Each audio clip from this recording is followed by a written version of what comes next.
Chapter 21. When Nightingale finished, the room returned to silence, leaving only the occasional crackle of the candle. Roland looked serious. He finally had a general understanding of the witches. Most witches awakened during the months of the demons, which was the day when the gates of hell opened.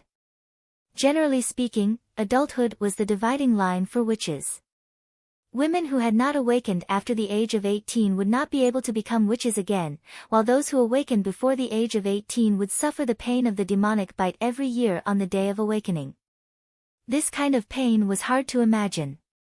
When Nightingale talked about this part, her voice trembled. According to her personal experience, it was as if something wanted to break out of the body. Every blood vessel and tendon was in unbearable pain. In the end, the skin would ooze blood and the eyes would bulge out of their sockets. If they could endure it, the body would slowly recover after 4 or 5 days of rest, but if they could not, they would die in this torture, and their death would be unbearable. Nightingale had witnessed the death of her companions several times. Their bodies lost the ability to support themselves and turned into a swollen ball of meat. Blood mixed with internal organs spurted out from the body holes, turning into a black mist when it came into contact with the air. Finally, when all that could be spurted out, only a layer of charred skin was left on the ground. This was the evidence that witches were regarded as the incarnation of the devil. Ordinary people who saw this scene would be scared out of their wits. Who would care about the real cause of death? Coupled with the church adding fuel to the fire, claiming that this was the result of believing in the devil, over time, witches became the spokesperson of evil. No matter how outsiders saw it, this kind of torture was real, and it was also the reason why witches generally had a short life. The longer they lived, the more difficult it became, and many people chose to end their lives. The demonic bite at the age of 18 was the most difficult hurdle to overcome. In fact, the magic obtained by witches before was not complete, and only after adulthood, this power would be stabilized. After stabilizing the magic, compared to before, there would be a significant improvement, and even a new branch of ability would be derived. Unfortunately, the process of stabilizing the magic was extremely painful. The strength of the demonic bite exceeded the limit that ordinary people could bear, and many witches would die on the day of adulthood. Roland was silent for a long time after listening to Roland's story, and then he asked in a low voice, according to the ancient books, witches can only obtain eternal peace in the holy mountain, and they won't have to suffer the torture of the demonic bite. Is this true? No one knows, because the sacred mountain has only appeared in legends. However, if he took them to the Witch Cooperation Association's camp, their chances of survival would be higher. If witches don't have to hide themselves and can live freely, the power of the body devouring will be much weaker than before. Roland's heart was in a mess for a moment. His plan couldn't do without the help of Anna and Nana, but because of his plan, they would have to bear a huge risk. He really couldn't bear it. Finally, he said weakly, "Anna is downstairs. I'll call her over. If she's willing, you can take her away. If it's Nana, I won't see her until tomorrow. Thank you for your understanding. I was right about you." Nightingale stood up to express her gratitude. At this time, Anna still hadn't fallen asleep. When Roland went to call her, she was bending over the table, copying something. Seeing that it was Roland, she looked a little surprised. When she heard that they were going to the prince's room, Anna didn't say a word and obediently followed him upstairs. When she entered the room and found that there was another person inside, the girl was really startled. Roland took her hand and gave a brief introduction. The three of them sat around a round table. Nightingale repeated what she had said before. "In the camp, there are many people like you, and they are all your companions. That's probably the situation, Miss Anna. Although I signed an employment contract with you, in a life-threatening situation, I have to respect your opinion. If you promise, I won't go." Roland was stunned. "What did you say?" "I said I won't go." Anna quickly interrupted Roland's words. "I want to stay here." "Anna, I didn't lie to you," Nightingale said with a frown. "I can feel the magic surging in your body, it's close to maturity. 2 months from now, the months of the demons will be your day of adulthood. The earlier you arrive at the camp, the safer you will be. She didn't pay attention to the other side, but turned her head and looked at Roland. Your Royal Highness, do you remember you asked me whether I wanted to be like Nana, to return to Teacher Carr's academy and study with the other children? Roland nodded. I didn't answer at that time. What you said afterwards, about living like a normal person, I don't care. Anna's voice was calm and natural. I just want to stay by your Royal Highness side, that's all. Roland thought he understood Anna's mind, but now he realized that he didn't understand at all. In the other's eyes, he couldn't read any emotion. It wasn't dependence, it wasn't love, he couldn't see anything, only a bottomless tranquility. He remembered the scene of their first meeting, the same calm expression in her eyes. The difference was, at this moment, her face was full of vitality, like a budding flower. She still wasn't afraid of death, but she no longer looked forward to it. The demonic bite can't kill me, Anna said word by word, I will defeat it.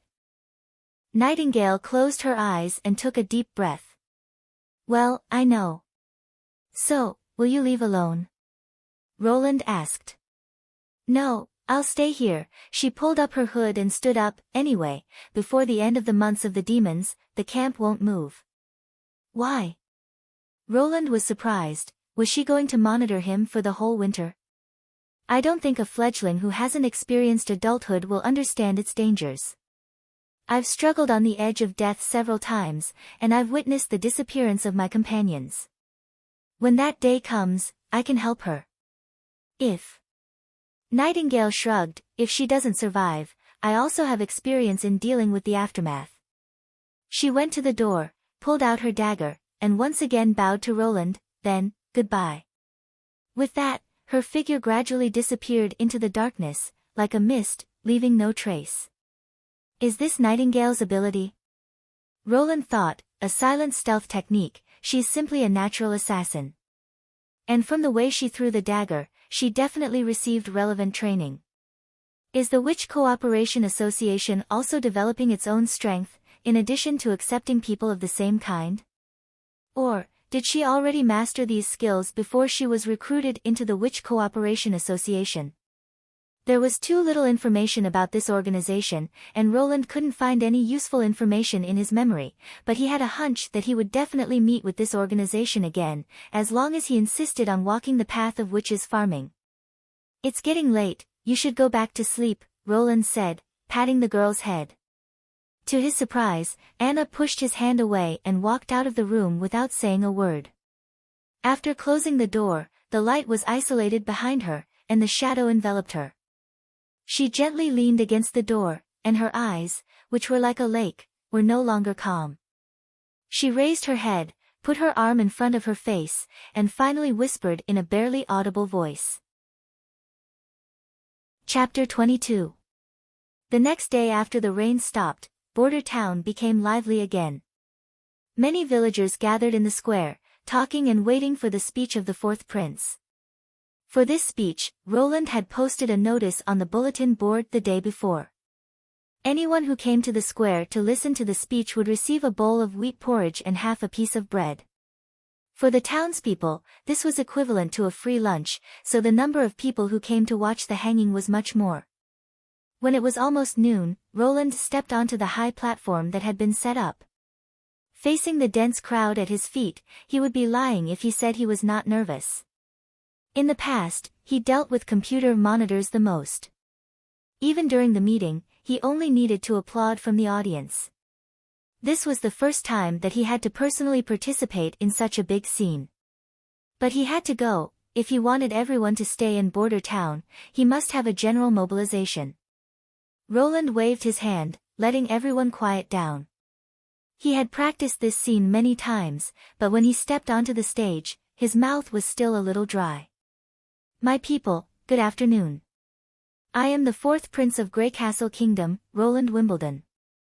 At this moment, I have gathered everyone here because I have an important news to tell you. The envoy from Longsong's stronghold arrived here 4 days ago. They came for the ore delivery. As you all know, a month ago, we encountered an unfortunate accident. The North Slope mine cave collapsed. Until today, the mine has not fully resumed production. This accident resulted in only 2 months of ore production in the last quarter. I explained the situation to the envoy, and hoped that he could allocate the full amount of food to Border Town, and the lack of ore will be made up after the end of the winter. But he refused. There was no room for negotiation, he refused to allocate more food, just like 2 years ago. The crowd burst into exclamations. Obviously everyone had a deep impression of the food shortage incident 2 years ago. And this time, it is obviously worse. The astrologer of Greycastle told me that this year's winter will be longer than before, and the months of the demons is likely to last for more than 4 months. In other words, this time, everyone is likely to face a food shortage for 2 months. 2 years ago, you lost 20% of your companions, some people lost their brothers, some people lost their children. This time, how much more do you want to lose? No. Your Highness, save us. Someone shouted, and then more people shouted, Your Highness, please, help us. It seemed that preparing a few people in advance was the right choice. Roland raised his hand, suppressing the voices of the crowd. Of course, I will not leave my people, not a single one. You may not know, but the price of wheat and bread shipped from Longsong's stronghold every year is completely different from the ore they shipped. According to the normal market price, 2 months' worth of ore is enough for half a year's worth of food. I have already sold the ore to the merchants of Willow Town, and their cargo ships carrying food will soon arrive at Border Town. In addition to bread, there is cheese, honey wine and dried meat. It's enough for a whole winter's worth of food. Everyone will be full. The square suddenly burst into cheers. But, this is tantamount to breaking off our relationship with Longsong's stronghold. They won't accept another person, so this winter, we will spend the winter in Border Town.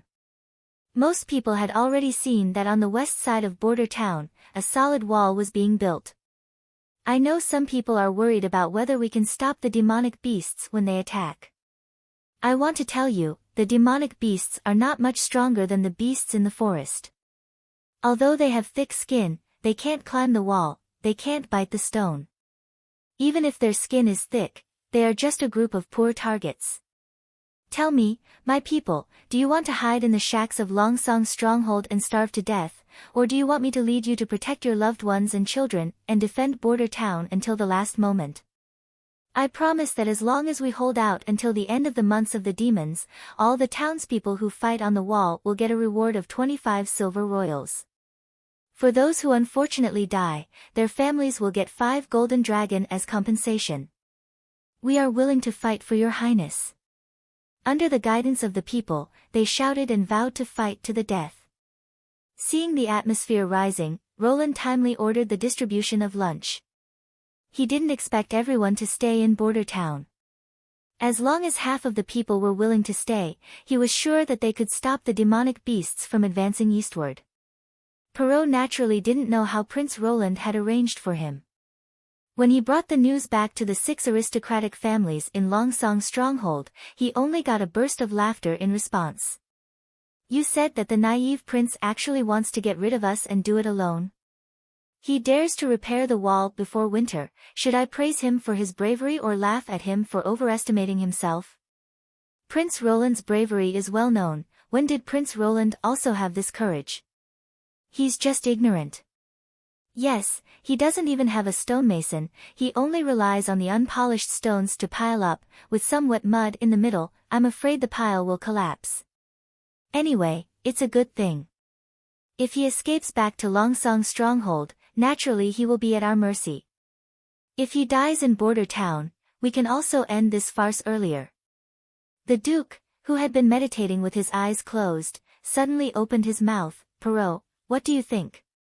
Perrault was startled for a moment. He didn't expect that the Duke of Longsong's stronghold would ask for his opinion. Well, I originally wanted to maintain the monopoly. As long as it's 30% lower than the market price, it's still a worthwhile business for us. But His mind was quickly sorting out his thoughts, but His Highness doesn't intend to let Longsong's stronghold monopolize the ore. He's willing to sell the ore at a 50% lower price, which means that he has a plan to greatly increase the ore production next year. As long as we increase the production by twice as much as before, we may earn more than before. He also intends to produce his own ironware to sell. Ironware is in high demand everywhere, it's also very easy to resell it. But these are not the main points. Oh. What's the main point? If he can defend Border Town, it's also excellent news for Longsong's stronghold. We don't have to focus on fighting the demonic beasts every year, this can save us a huge amount of money. The second advantage is that the vast land between Longsong's stronghold and Border Town will belong to us, whether it's reclamation or migration, it's a good choice, it can greatly alleviate the current situation of overcrowding in Longsong's stronghold. Perrault said one by one the ideas in his mind. Moreover, Prince Roland won't stay in Border Town forever. 5 years later, we will have a more prosperous Border Town, after which we can incorporate the town into Longsong's stronghold, and Longsong's stronghold will become the third largest territory in the kingdom. So my suggestion is... He glanced at the Duke, and cautiously said, Longsong's stronghold should send people to help His Highness build the wall, and cooperate with him in defending Border Town. That's right, the Duke smiled, but it's just a businessman's idea, they only see the gains and losses. Chapter 23. Come on, try to put these 2 iron plates together, Roland said. Anna stretched out her finger and pressed on the seam of the iron plate. Flames spurted out from her finger, and the seam melted at a speed visible to the naked eye.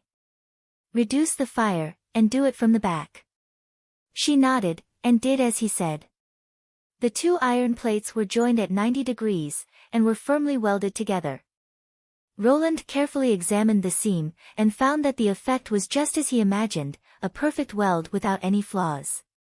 If it was polished a little, and the traces of liquid from the melting of the iron were ground away, the 2 iron plates were almost no different from a forged body.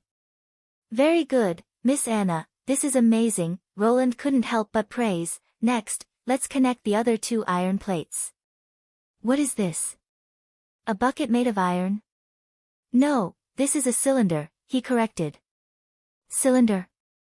Anna repeated in confusion.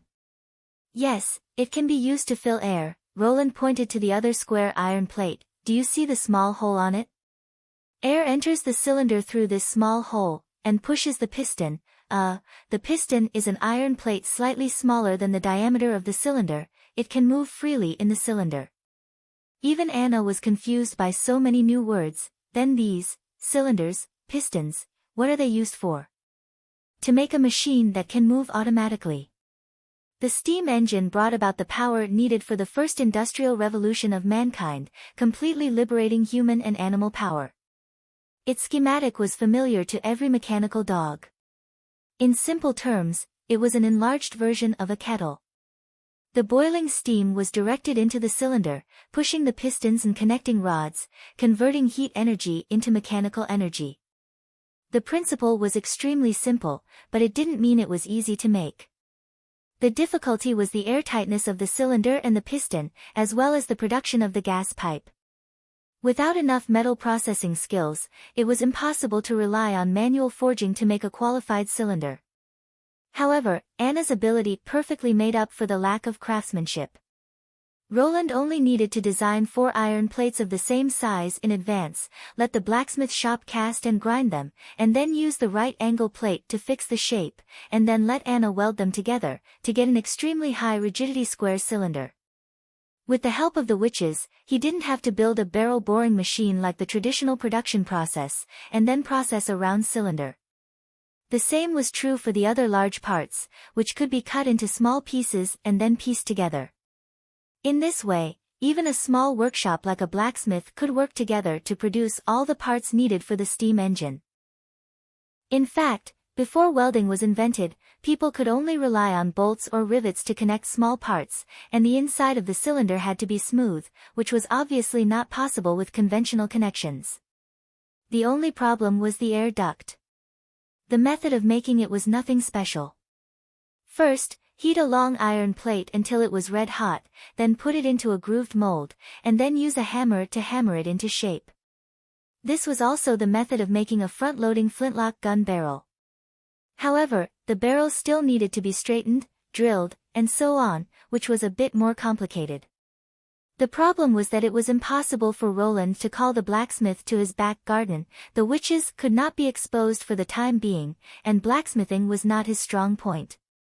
In desperation, he could only let the chief knight do it, while he himself commanded from the side. In this way, after 3 days of torment, Roland finally pieced together the first steam engine in his back garden. "Is this the thing that you said has infinite strength?" Carter frowned as he looked at this strange machine. First of all, he was sure that this thing had nothing to do with the cult's rituals. Every iron lump on it was personally installed by him, making it look like a sealed furnace. If the devil could be attracted to it, then it would be too unreasonable. But how could a pile of iron lumps move? It looked very clumsy, and it had no feet. Could it fly? But in Roland's eyes, this seemingly simple machine exuded the beauty of industry. Standing on the shoulders of giants, he naturally did not follow the route of Newcomen's steam engine, or what steam engine? His first prototype was a high-pressure steam engine with double connecting rods and sliding valves. Its production was not much more difficult than the most primitive steam engine. The key was some innovation. "You'll know later." Roland poured a bucket of water into the steam room, and let Anna light the firewood. 10 minutes later, the water was boiling, and it began to boil. Soon, a crackling sound came from the cylinder. Roland knew that it was the sound of the cylinder expanding. The iron plate of the piston was relatively thin, so the expansion was larger than the cylinder, and it would eventually be firmly pressed against the cylinder wall. "Isn't this boiling water?" "I didn't expect it to really be a furnace," Carter muttered. When the cylinder was filled with steam, a scene that made Roland very excited appeared. The piston began to push the connecting rods outward, and when the movement reached the apex, the other connecting rod pulled the sliding valve, and the steam pushed the piston inward. The two connecting rods rotated back and forth with the wheel, and with the increase of firepower, the speed soon reached the peak. The machine issued a harsh roar, and the exhaust spat out white gas, with an unstoppable momentum. "This is what you said, the power hidden in nature?" Anna asked blankly. Chief Knight's face was full of disbelief. The last big iron wheel was installed with a lot of effort, but now it was spinning as fast as a feather. Standing next to it, he could even feel the air stirred up by the wheel. This could only mean that the strength of the iron lump in front of him had reached an amazing level. A trace of uneasiness gradually rose in his heart. His Royal Highness said that it could replace human and animal power, if it wasn't a lie.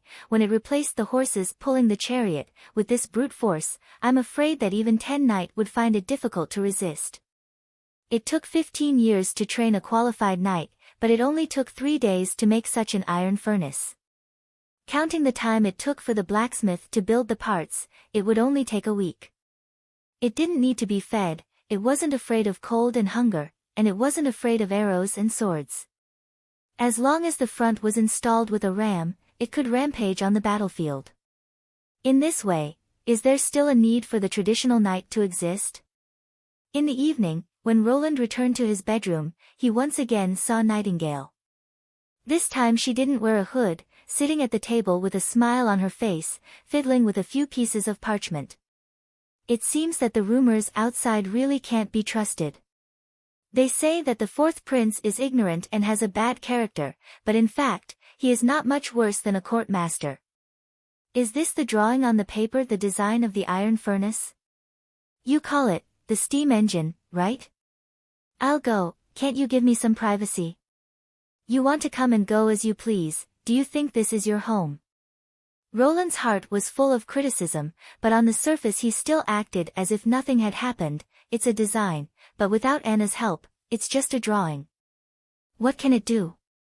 A lot, transporting ore, draining water, smelting iron, forging. As long as you need to use a lot of strength, it can play a role. Then I'll accept it. Nightingale rolled the parchment and put it into her robe. The Witch Cooperation Association also has people who can control flames. Hey, she waved her hand to stop Roland's protest. Of course, I'm not taking your things for free, you first take a look at this. She put a small white ball on the table. Roland walked over, picked it up with his fingers, and found out that it was actually a roll of paper. He gently unfolded it and glanced at it. This is a secret letter sent by pigeon, Nightingale said in a joking tone. The recipient is your maid Tyr, TSK. It seems that your harem is not stable. I haven't touched her, Roland frowned. Tyr, in his memory this woman seemed to have been with him for a long time. Originally the fourth prince was very interested in her, but failed several times to harass her. Now that he had come to Border Town, he might as well promote her to the position of head maid and have her serve him personally. Her room was arranged next door. I didn't expect her to be a spy arranged by my brother and sister. Although this letter was not signed, but judging from the content, it was most likely written by my brother and sister. The letter said that the last failure made the master very unhappy, and that the next time Longsong's stronghold was in turmoil, they would never allow another failure. Well, in fact, you have succeeded, he thought, otherwise I wouldn't have become Roland Wimbledon. This letter was unlikely to be forged by Nightingale, because only those who participated in this conspiracy would clearly know the first assassination plan. And if Nightingale wanted to kill him, there was no need to go through so much trouble. Did you steal it from her? Your maid isn't that stupid, she wanted to burn it after reading it. It's a pity that I happened to be behind her when she read it, she made a swapping gesture. So, what are you going to do? Do you need my help to deal with it? Roland naturally understood what she meant by deal. He hesitated for a moment, but finally nodded. I'll have to trouble you. He really didn't have the confidence to do this kind of thing himself. If you can, ask for me. Who is behind her? Chapter 24. When Roland got up in the morning, it wasn't Tyr who served him, but an old maid. When he walked out of the bedroom, Chief Knight Carter was waiting for him outside. Your Highness, I have to tell you a piece of unfortunate news, he said in a low voice. Your head maid died last night. What? Roland's eyelids twitched. Although he already knew this would be the result, he still felt a little uncomfortable. After all, this person died because of him. She fell from the balcony of the room. There were no signs of fighting at the scene, and the guards didn't see any outsiders coming in or out. So, it should be an accident that she accidentally fell. The knight reported the results of the investigation, and at the same time looked at Roland with a strange expression. Of course, Roland knew what he was thinking. In Grey Castle, it was well known that Prince Roland wanted to take Tyr by force many times. In this era, it was normal for a prince to have sex with his maids. There were few entertainment activities, and almost no nightlife. When they had nothing to do after eating, they would naturally think of making babies. Not only did they make babies, but the princes and the upper nobles would also exchange women, and even gather together to have a baby-making party. So it wasn't just a joke that the noble circle was really messy. Prince Roland was already relatively restrained in this aspect. After it was replaced by Roland, he didn't even touch a woman, except for Tyr. The other maids could be said to be of poor quality. In addition, after crossing over, he had to face the months of demons.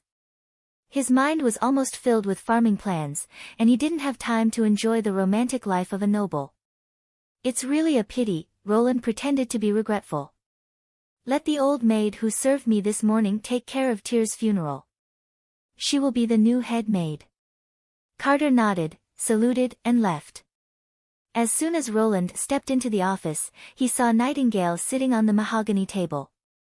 Did you get any information? Nothing. When she saw me, she committed suicide.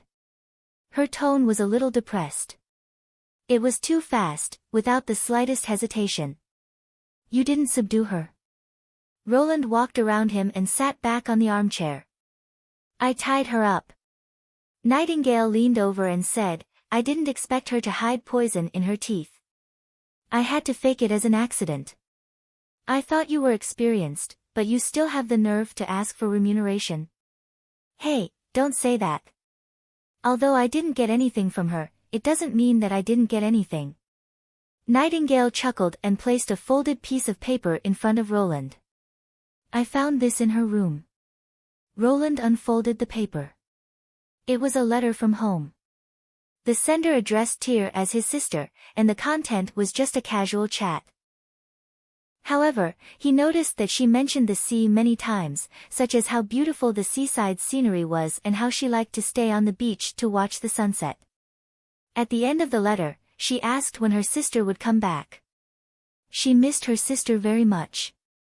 Thinking of the territories of the siblings, Roland asked uncertainly, "Third princess of the port of Clearwater?" That's probably what happened. Your two brothers can't see the sea.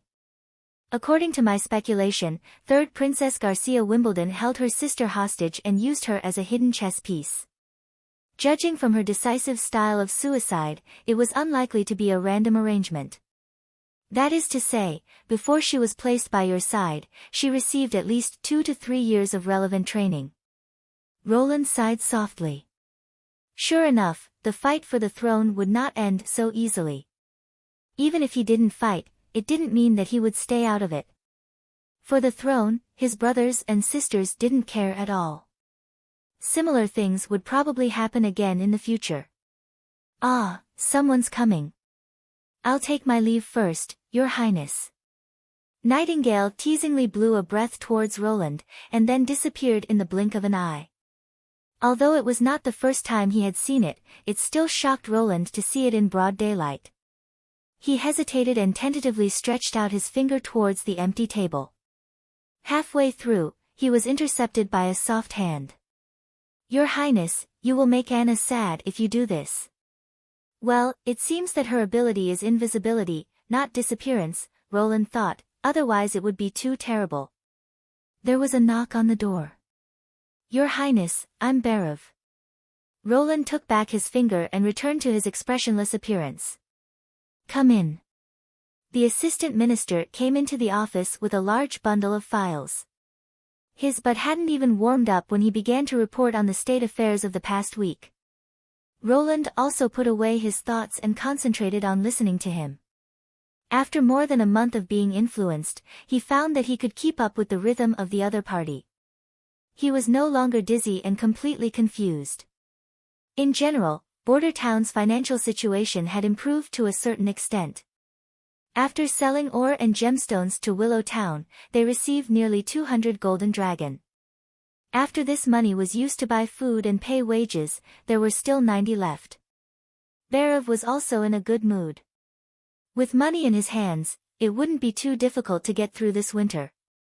However, Roland was destined to not let him stay idle. I want to select a group of people from my subjects to fight against the demonic beasts. From now on, they must gather together and receive training. The instructor will be my chief knight. I will explain the specific situation to him. You have to make a purchase plan. These people must have a strong leather armor and a spear. They must also have 2 sets of winter clothes that can be changed. Your Highness, this, according to the usual practice, shouldn't we temporarily recruit people to fight? The troops that go to the battlefield without training are just a group of mobs. Do you think they can scare away the demonic beasts by relying on their numbers? It will be more troublesome if they collapse. Do you really intend to defend Border Town? Barav asked hesitantly. If we really can't defend, of course we will retreat. But I don't think we can't even deal with a few mutant beasts. If we do according to your plan, we will have to spend more money. Roland was amused by the stingy look on the man's face. These are necessary expenses. Hurry up and get it done. He still had more than 300 golden dragon in his own treasury, which was mainly used to pay for the construction of the city wall. The materials and parts needed for the steam engine were also bought from his own pocket. The first machine cost almost 20 golden dragon, and he needed at least 3 more. It was true that the steam engine drove the first industrial revolution, but it didn't mean that the steam engine was equal to the industrial revolution. Historically, the United Kingdom was in urgent need of a new power to replace people and livestock to meet mining production. After what improved the steam engine, he immediately received a large number of orders. This new power was also popularized in various industries in a short time. Chapter 25. These are the people you recruited? Roland looked at the group of ragged civilians in front of him, his heart filled with the impulse to turn around and leave.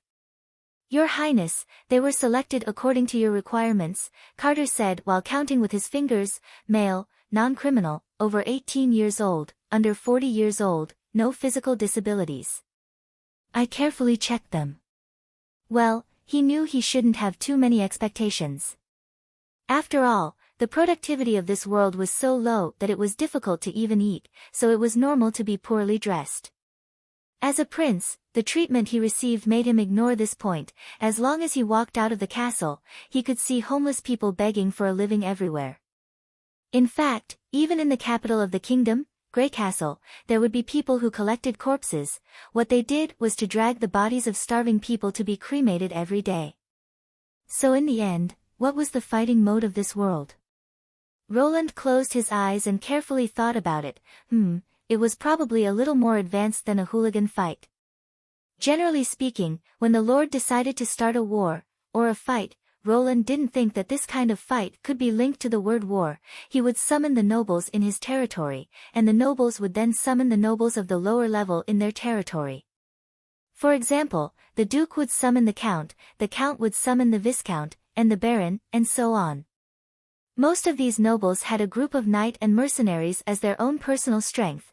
They were the main force of the battle, basically equipped with full armor and excellent weapons.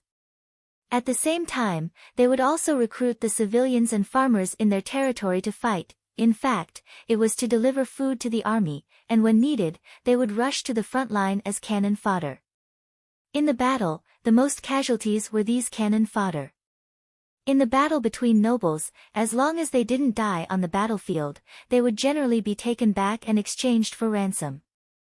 Roland naturally didn't expect the nobles of Border Town to help him fight. In fact, they had nothing to do with Border Town. Most of them were baron and feft by the Lord of Longsong Stronghold, and their territory was also under the jurisdiction of the stronghold. An army composed entirely of civilians, in this era, was a very imaginative thing. They were stupid and ignorant. They could not understand the documents, could not understand the orders, and had never gone through professional combat training. How could they compare to the knight who had been practicing swordsmanship since he was 10? Carter approached Roland and advised in a low voice, Your Highness, this matter was never feasible. Look at them, which one of them can hold a sword? When they encountered demonic beasts, they would probably scatter in confusion, which would affect the stability of the defensive line. I suggest that we hire professional mercenaries from Willow Town or other places to guard the city walls. These people should be left to do some chores. No, I'll use them, Roland refused. He did not have a good impression of those mercenaries who worked for money. Besides, he did not build the army just to deal with demonic beasts. Throughout history, the members of a strong and vigorous army must come from the people. Whether it was the feudal army, the modern army, or the modern army, they had all proved this rule countless times. All right, whatever you say. The knight shrugged. Then I'll start training them how to hold the sword tomorrow. Even though it might not be of much use. Use the sword? No, you first take them to line up and run. Roland suddenly thought that the chief knight might not have experienced this training himself, so he had to change his mind. You call the hunter you found last time, you first watch how I do it. Van experienced more incredible things today than he had in the previous 20 years. He actually saw the fourth prince of the kingdom, His Highness Roland Wimbledon, at a close distance. He walked in front of him and smiled at him. My God, is the prince drunk? 3 days ago, when the fourth prince gave a speech in the square, he knew that this winter would be different from the past. They would not go to Longsong Stronghold, but would spend the long winter here. He did not understand most of the reasons the prince had said, but he agreed with this decision from the bottom of his heart. Van Er's brother had died in the slums of Longsong Stronghold 2 years ago. There was no food for a whole month. He relied on the few copper coins he earned from unloading goods at the dock to buy some black bread to share with his brother. But it was too cold that winter, and the shacks in the slums were filled with air. This little bit of food couldn't even keep his body warm. After his brother fell ill and fell into a coma, he never woke up. In Border Town, at least he had a house made of mud bricks, so he didn't have to worry about the heavy snowfall for several days. He also saw that the dock was full of wheat from other places, which was being moved into the castle in batches. Therefore, when Van heard the news that the fourth prince was recruiting militia, he immediately rushed over.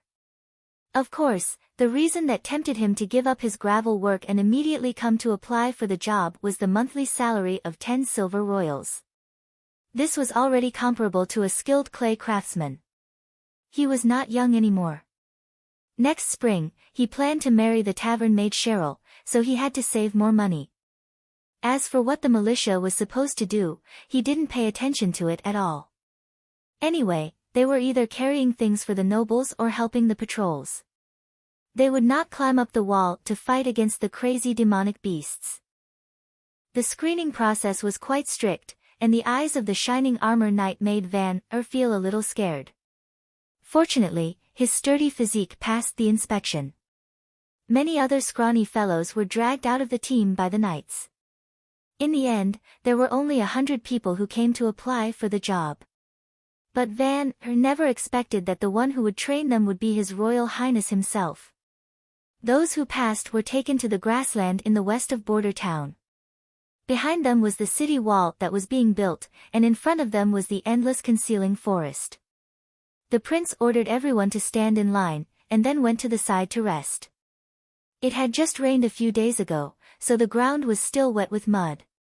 The water seeped into the soles of his feet through the seams of his shoes, which made him feel uncomfortable. Not to mention that the prince had asked them to stand in an unusual way. Their hands had to be vertically attached to the sides of their thighs, and their backs had to be straight. Van only stood for a quarter of an hour before he felt exhausted. This was even harder than using a sledgehammer to break stones. But he gritted his teeth and tried to hold on. Because His Royal Highness had said that whoever moved would lose an egg for lunch. My God, he hadn't tasted an egg for a long time. Apparently, the people around him also thought the same. Although they staggered, most of them persisted. Until the prince announced that they would rest on the spot, Van found that his back was full of sweat, and the whole time he stood was not long, at most half an hour. Those who didn't persist until the end were annoyed, as if they could see the round eggs getting away from them. But Van didn't quite understand, what was the use of them practicing this? Could they carry more bags of dry food just by standing? If it weren't for His Royal Highness who was training them, he would have already shouted. He didn't expect that after a short rest, His Royal Highness would announce a second order that was even stranger. He asked everyone to continue to stand in line, and this time, if no one moved, they would all have an extra egg for lunch. As long as one person gave up, everyone would lose the opportunity to have an extra egg. Van heard the sound of people swallowing their saliva. Hell, is this a popular trick among the nobles of the kingdom? Using a carrot to make everyone run around in circles, he's not a stupid donkey. But in case everyone could do it, wouldn't they have 2 eggs to eat? Chapter 26. Your Royal Highness, what are you doing? Carter had thought that Prince Roland was just arbitrary, but now he thought that he was being whimsical. When it came to training a soldier, the chief knight felt that no one was more professional than him. His family had a complete training method. From the age of 10 to 15, it only took 5 years for a soldier to be proficient in all kinds of weapons. If he had another 5 years, he would be a knight who was familiar with the etiquette of the upper class. Of course, the trainee must not be a civilian. Look at these idiots, they only have food in their eyes. Moreover, eggs are very expensive, okay? Roland picked his ears and said, just watch. Remember, the training in the next few days should also be carried out according to this method. Of course, there will be some changes in the details, and I will list them one by one on the paper. In the era of cold weapons, a group of qualified soldiers could be trained in 2 or 3 months. Roland did not have this idea at all, and he did not need Spartan warriors who could tear beasts with only underpants. The individual fighting power of the army could not be strong, but they must be disciplined and strictly executed. Most of the time, the strength of a team was greater than that of an individual, which was determined by the social attribute of people. To achieve this quickly, it was probably a good choice to use the military training method and improve it according to the current environment. From his personal experience, it only took him half a month to integrate students from all over the country into a whole. No matter what the process was, the effect was still very obvious. When this group of people thoroughly understood what discipline was, Roland could carry out the next step of the plan. Vanner finally did not get the second egg. This time, the time for standing was twice as long as the previous time, until someone's legs became weak and he could not help but shake from side to side. At this time, Prince Roland announced a rest and ordered the attendants to serve lunch. This successfully diverted people's anger towards the offenders to the food, but it also made Vanner suspect that His Royal Highness did not intend to let them get the second reward. The lunch was packed in 4 large pots and dragged by several carriages to the outside of the town. In addition to food, the carriages also carried many wooden pots and spoons. When Vanner licked his lips and was ready to rush up, the chief knight stopped in front of everyone. His Royal Highness ordered everyone to line up in 4 columns and come up one by one to receive their cutlery. Anyone who disturbed the order would be forced to be the last to receive their food. The crowd squeezed into 4 lines. He was lucky enough to be at the front of the outermost line. Of course, there were also people who expressed strong dissatisfaction with this, and there was a commotion among the team. Soon, the knight and a few guards rushed into the crowd and chased the troublemakers out. Vanner glanced at the leader of the troublemakers, Crazy Fist, the most aggressive man in the town. Usually, he relied on his brute strength to stir up trouble everywhere, but now, he had to obediently squat to the side with a sword pointed at him. Look at his pitiful appearance. He felt that he had figured out His Highness' preferences. That was uniformity. They had to stand in a straight line. They also had to line up for meals. The order could not be interrupted. Vanner had heard from a knowledgeable businessman in a big town that some nobles had a strange hobby, which was to put everything in order. If there was anything wrong, they would force themselves to tidy it up. In Vanner's mind, this kind of person was purely idle and had nothing to do, so they deliberately looked for some trouble to torment themselves. He didn't expect His Royal Highness to be such a person. When the lid of the earthen jar was opened, Vanner smelled a strong aroma. He was almost intoxicated by the fragrant aroma. There was a commotion in the crowd, and at the same time, the roar of His Excellency the Knight came from the front. I probably have to line up again, he thought. Sure enough, Prince Roland asked everyone to line up to receive their food in the same order as when they got the wooden basin and spoon. Although everyone swallowed their saliva and their stomachs were growling, in view of Crazy Fist's example, everyone still lined up obediently. The earthen jar was filled with hot wheat porridge. Vanner was surprised to find that there was jerky in the porridge. Although there was only a thin piece of jerky in the wooden basin, it was still meat. After scooping the porridge, he also got an extra egg as he wished. Vanner almost wolfed down his lunch, and even licked the bottom of the basin. He didn't even have time to bite the egg, and directly swallowed it into his stomach. Because he ate too fast, he accidentally scalded his tongue. Putting down the wooden basin, Vanner patted his stomach and burped. He hadn't enjoyed such delicious food for a long time. What was even more incredible was that he actually felt full. The sweetness of the meat porridge was like heaven and earth compared to the black bread. He even thought, if he could eat such food every day, even if he had to fight against demonic beasts in the front line, it wouldn't matter. After eating, there was a long rest time. Everyone was brought back to the city wall and walked all the way to the camp where the patrols lived in the town. A burly alien man came out from the team and began to teach them how to set up tents. Vanner knew him. There were few people who lived in the old street who didn't know Iron Axe. His superb archery made even the most experienced old hunter in the town gasp in amazement. Wait, Iron Axe was now working for Prince Roland? It seemed that he had seen him staying with the night before. Vanner frowned. What was His Highness thinking? He was a Sandman. Are you really going to appoint a Sandman as the captain? Carter had the same question. He doesn't belong to Grey Castle, and he doesn't even belong to the mainland kingdom. Witches don't belong to Grey Castle either, Roland said disapprovingly, but they all belong to Border Town. Besides, aren't you here to look after them? But, Your Highness, don't worry, Roland patted the knight's shoulder, Border Town doesn't care about their origin. As long as they don't violate the laws of the kingdom, they are still my people.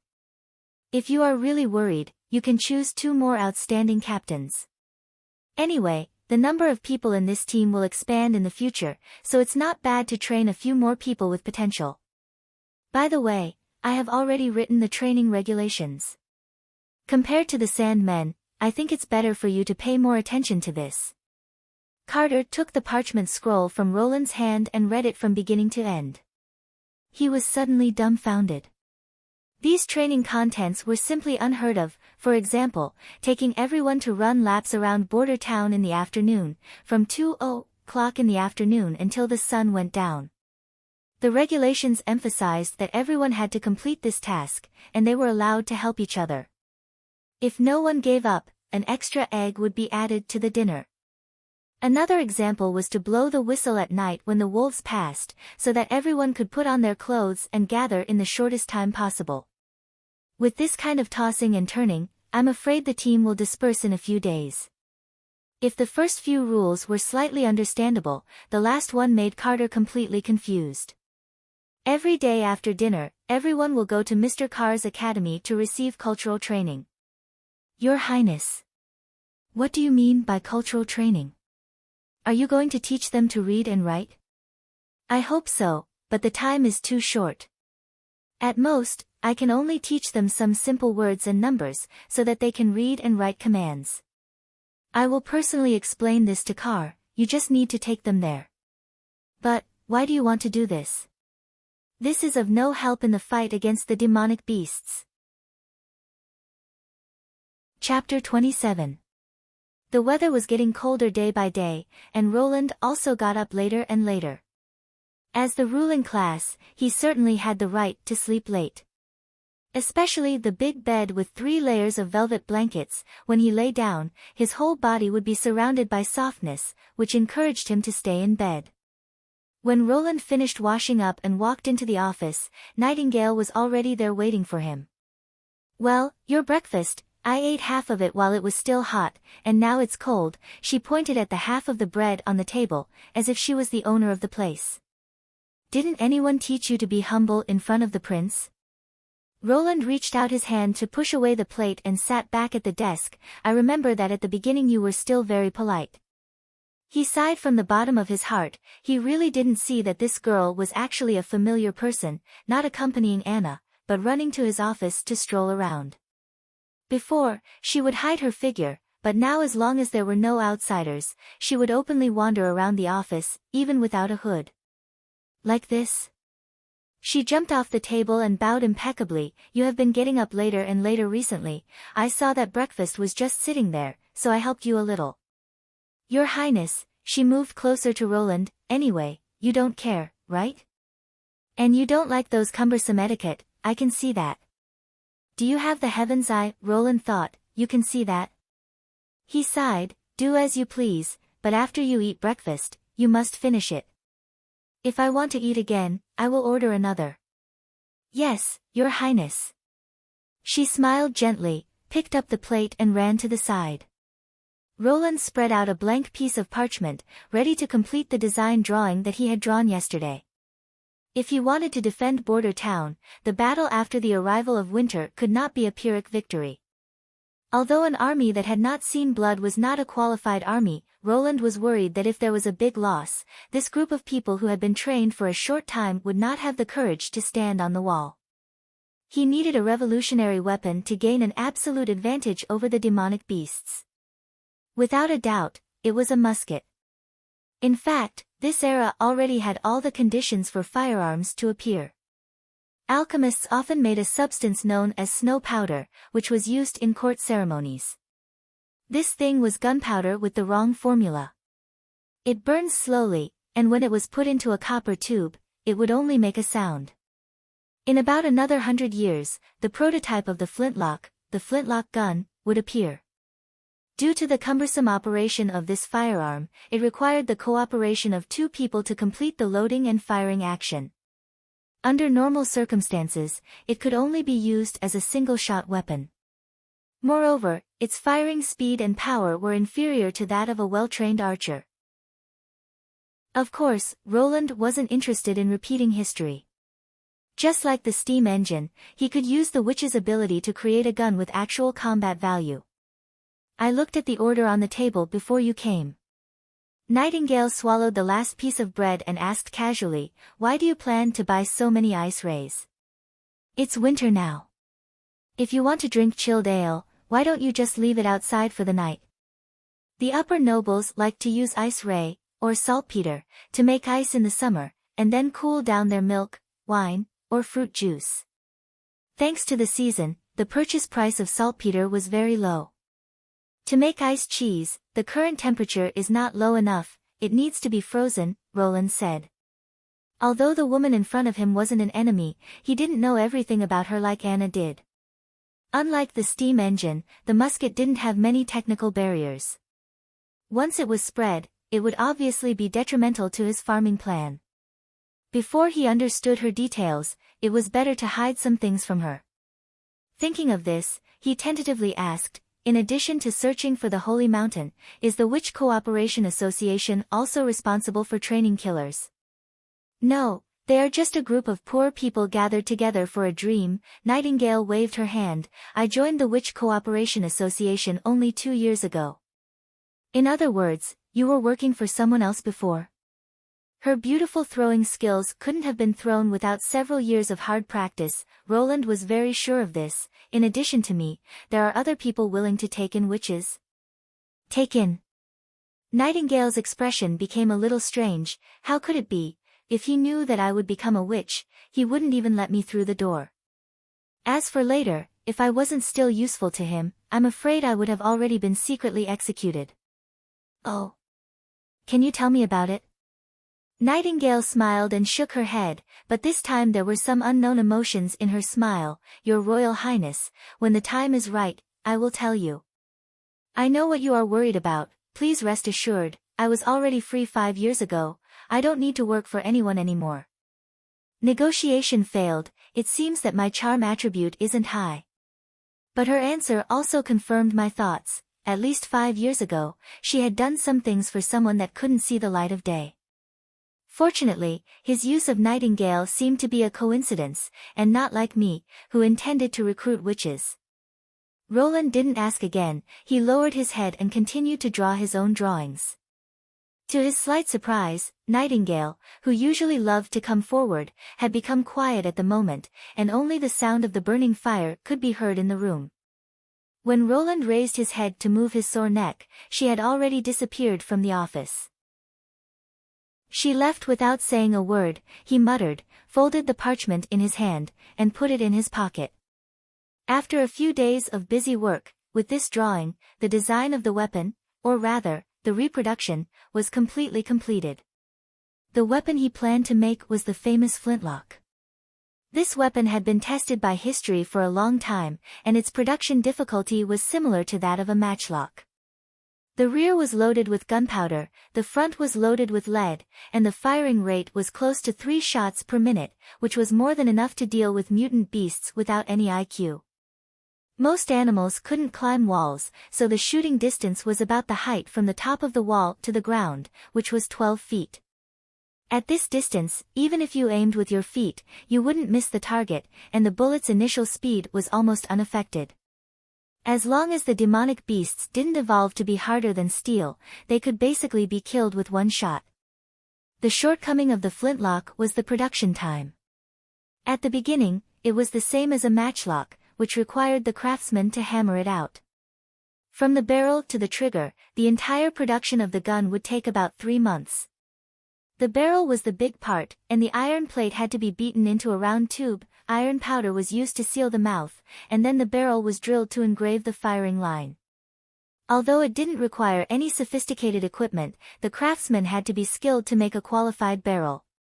This was also the reason why Roland had to first build a steam engine.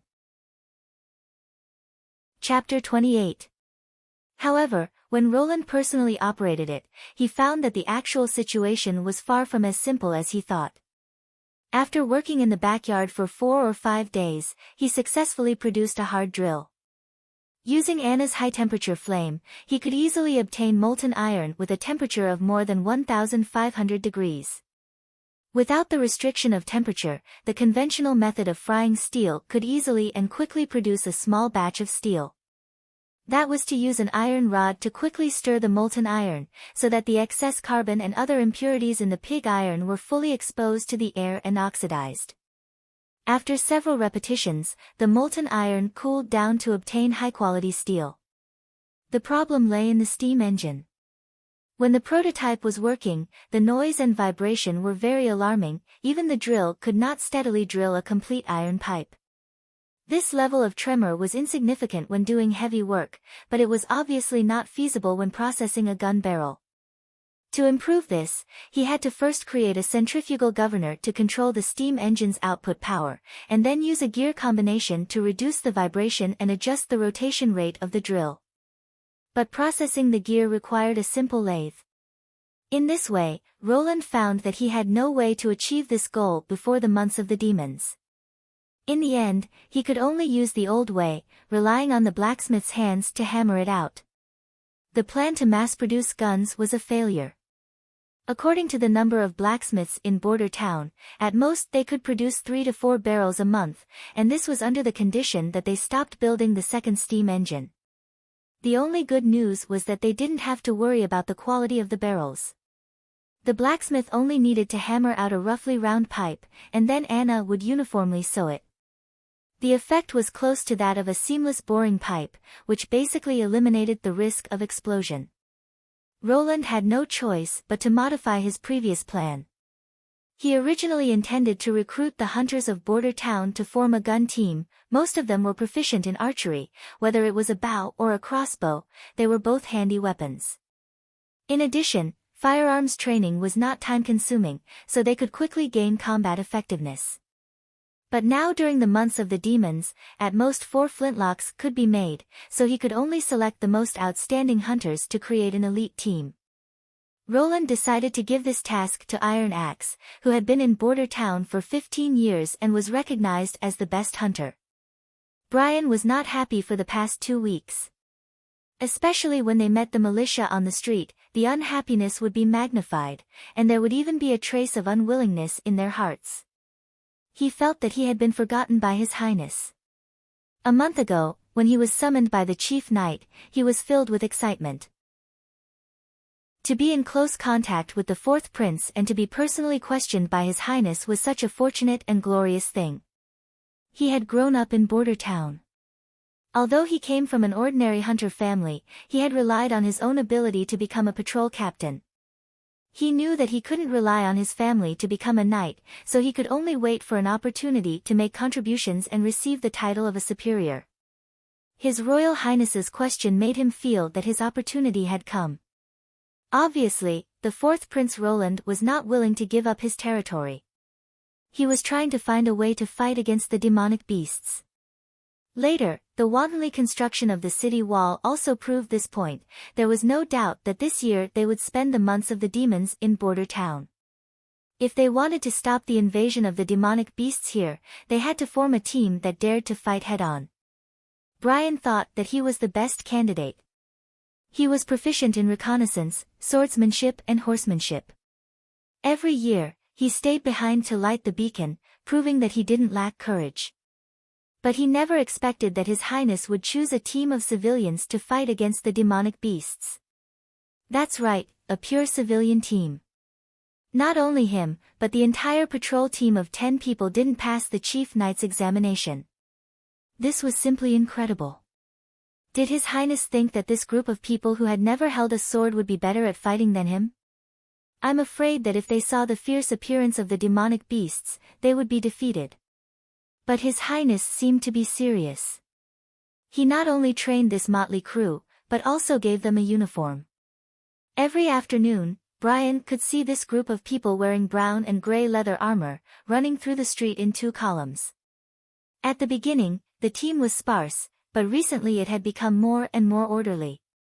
But Brian himself was still carrying out boring tasks every day, and he couldn't see any hope of promotion. At night, when he couldn't sleep, he heard a noise next door, then the door was pushed open and someone quietly came in. "Hey, get up," the person whispered. Brian recognized the other side's voice. It was a member of the patrol team, nicknamed Fierce Scar.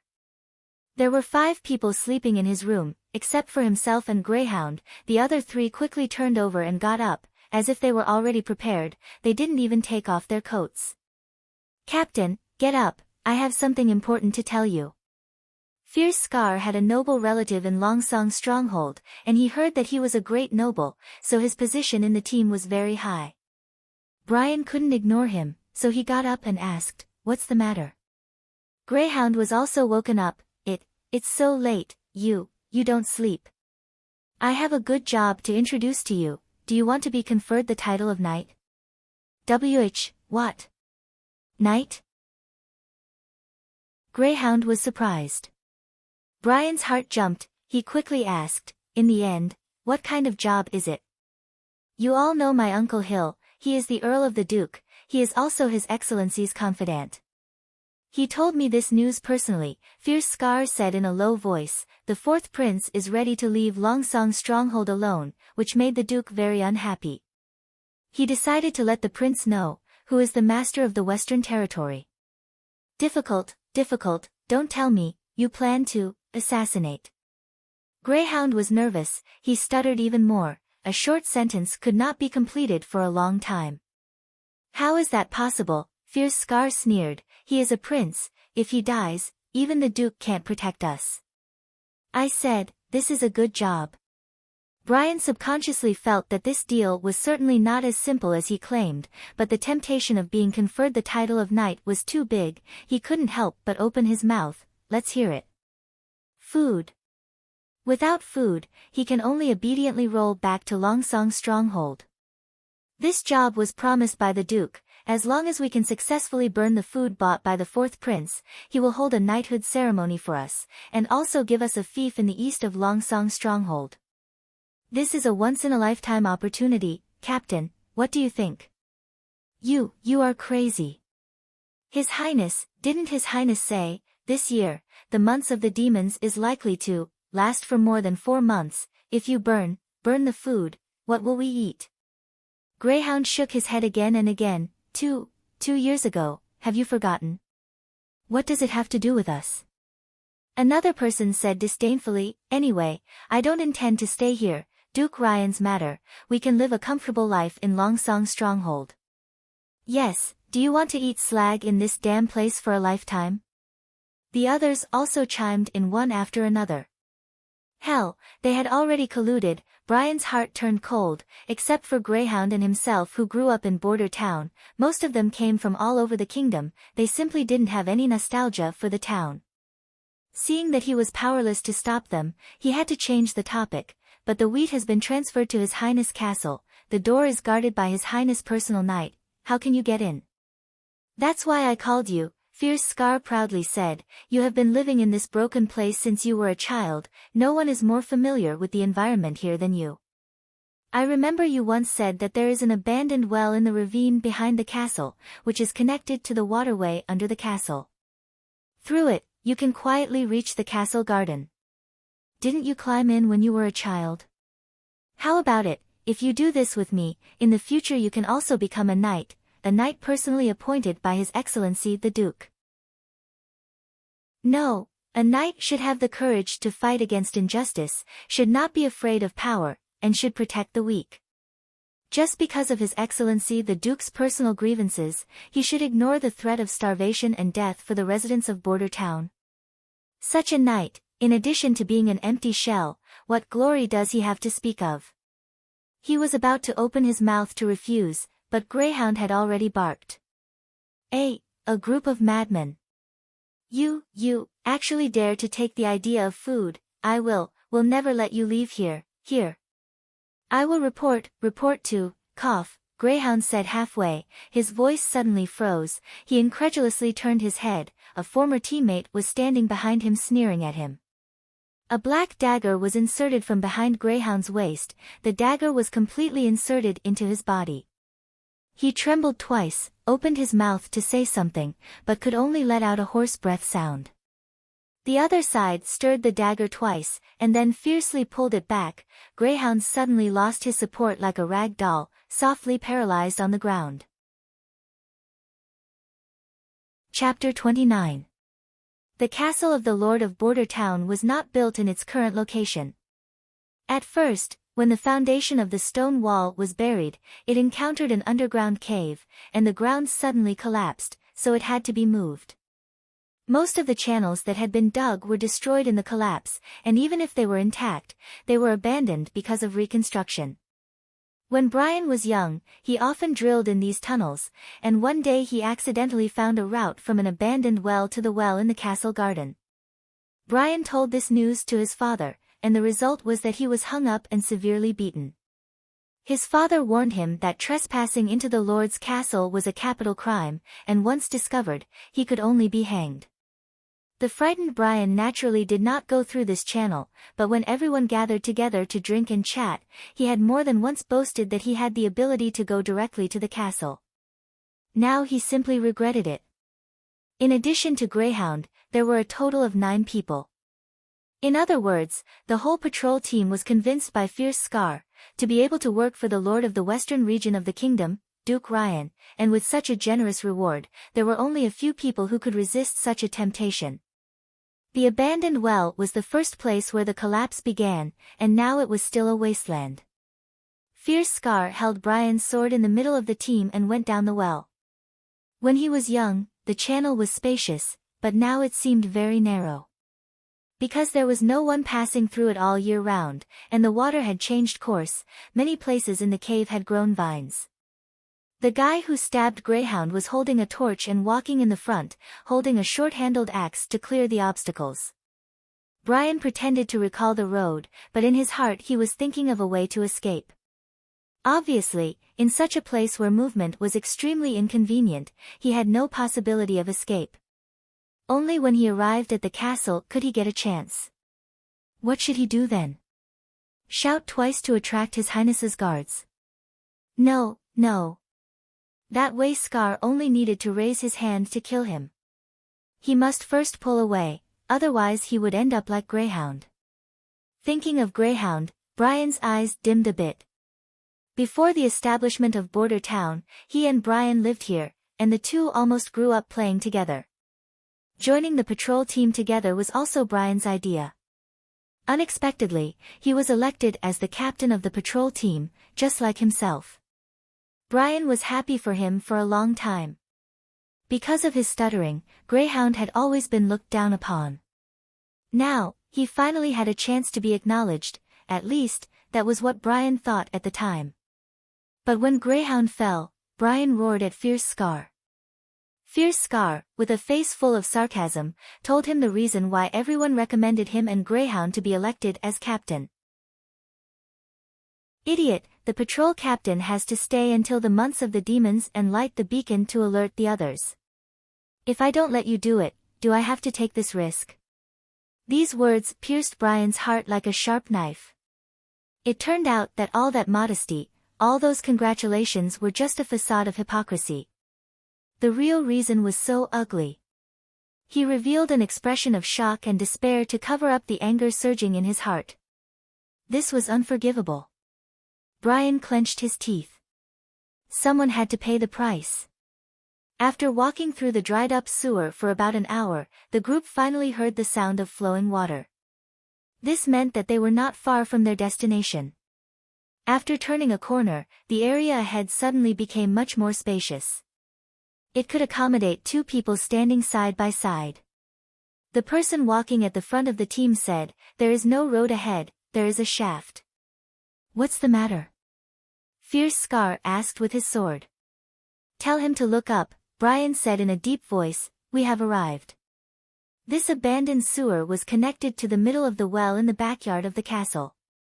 At the time of repair, it may have been due to negligence, but this interface was not sealed. Fierce Scar stuck his head to the wall of the well and looked down. 3 feet under his feet was the rushing water, and above his head he could see a small circle of the night sky. He let someone look after Brian, took out a bundle of rope from his backpack, tied the hook, and gently threw it up. Only to hear a sound, the hook was firmly stuck on the edge of the well mouth. Fierce Scar followed the rope and carefully climbed out. Soon, he pulled the rope above, motioning the people behind to keep up. It took a long time for the group to climb out of the well. Originally they could only see the castle from afar, but now it stood in front of them. Fierce Scar grabbed Brian and said in a low voice, "Take us to the warehouse." Brian had only been here once. Although his memory of the castle was blurred, he still quietly led the group, pried open the lock of the wooden door closest to the well, and drilled into the castle. At this time, most of the people in the castle had fallen asleep, and the oil lamps hanging on the walls of the aisle had all been extinguished. In the darkness, someone in the team lit a fire. The weak fire could only illuminate the nearby area of a few feet. Brian knew that the opportunity he was waiting for had come. When the team came to a fork in the road leading to the basement, he aimed at the stairs that extended downwards, and suddenly pounced over. Although the person guarding Brian had been paying attention to his movements, this leap was too fast. Before he could react, the person let out a muffled groan and was knocked down together with Brian. Falling down the stairs, the 2 people instantly left the range of the fire and disappeared into the darkness. Damn it! Fierce Scar immediately pulled out his dagger and jumped to chase after them. He thought that Brian would use the darkness to play hide and seek with him. He did not expect that the other party did not escape, but stood quietly at the bottom of the stairs, as if waiting for him. Fierce Scar noticed that his accomplice was lying motionless on the ground. And in Brian's hand was that man's weapon. "Idiot, do you think you have a chance to win?" Fierce Scar maintained a vigilant posture, waiting for the others to come down before he snapped, "We still have 7 people, and you only have 1. Brian did not answer. He no longer needed to suppress his anger. He raised his sword and slashed, as fast as lightning, fiercely chopping Fierce Scar's sword edge, sparks bursting out. Not waiting for the other side to assume the next round of posture, his straight stab had already pierced Fierce Scar's shoulder. Fierce Scar screamed in pain and fell back. Another person stepped forward and blocked Brian's pursuit. This was an excellent place to attack. The narrow aisle made it impossible for the opponent to play their advantage in numbers. As long as he stood in the middle of the aisle and faced the enemy, the other side would not be able to do anything. This place could not accommodate 2 people side by side wielding their weapons. In terms of swordsmanship, Brian was confident that he would not lose to anyone in the patrol team. When this group of scum was lazy, gambling, and indulging in the bar, he was still honing his fighting skills. Regardless of the wind, frost, rain, and snow, he had not stopped for several years. This was also the reason why he did not choose to immediately shout for help. Chapter 30. The person who replaced Brian was only able to catch 2 swords, and then his weapon was directly sent flying. Rather than saying that they were part of the patrol team, it would be better to say that they were a group of gangsters. Brian thought angrily, in addition to extortion and blackmail, what have these people done? He and Greyhound had meticulously executed the task given by the Lord, and had become an anomaly in the team. But, it was this group of waste. In order to rely on the stronghold, they did not hesitate to harm the town, and killed Greyhound, using extremely despicable means. Unforgivable. He brandished his sword to chop the neck of his frightened opponent. At this moment, a shadow pierced out from under the target, and in the blink of an eye it was close to Brian's heart. This attack was too hidden, and when he noticed it, it was already too late to block. In desperation, he fiercely kicked the ground, and his body bounced back. At the same time, he felt a stabbing pain in his chest.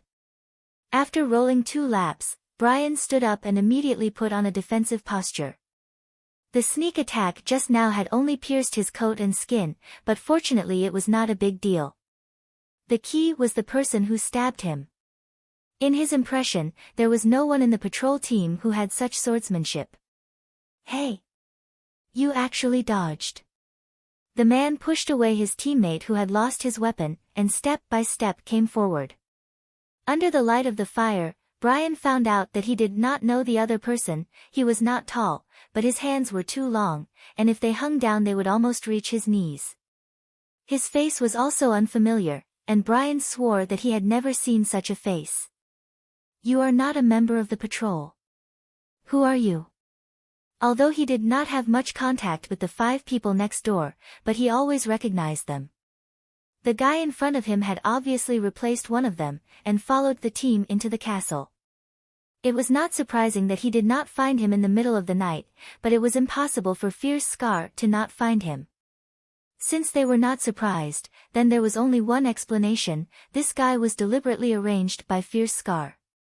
You have already guessed the answer, why ask me? He smiled indifferently. Anyway, you are going to die soon. Damn, he hurt me. Fierce Scar hatefully said. Viper, quickly cut off his hands and feet, I want to slowly drain his blood. I'm sorry, Mr. Sills. I must complete the mission given by the Earl first. Before he could finish his sentence, the guy known as Viper approached him. The angle of his attack was tricky and strange. Coupled with his extremely long arm span, Brian fell into a bitter struggle. He was forced to retreat again and again, unable to find a chance to fight back. I was too careless. Brian was a little anxious. They had been fighting in the underground passageway for so long. The people above should have noticed, right? Originally he planned to personally take revenge for Greyhound, but now he only hoped to hold on for a little longer, waiting for His Royal Highness Personal Guard Knight to come and encircle this group of villains. You seem to be expecting something. Viper suddenly paused his attack. I'm guessing you're waiting for the prince's men to come and save you. Unfortunately, this kind of stone castle was different from the usual taverns and hotels. The entire floor of the house made of wooden frames would creak when someone was having fun. As long as the door is closed, even if you yell at the top of your lungs, they won't hear anything.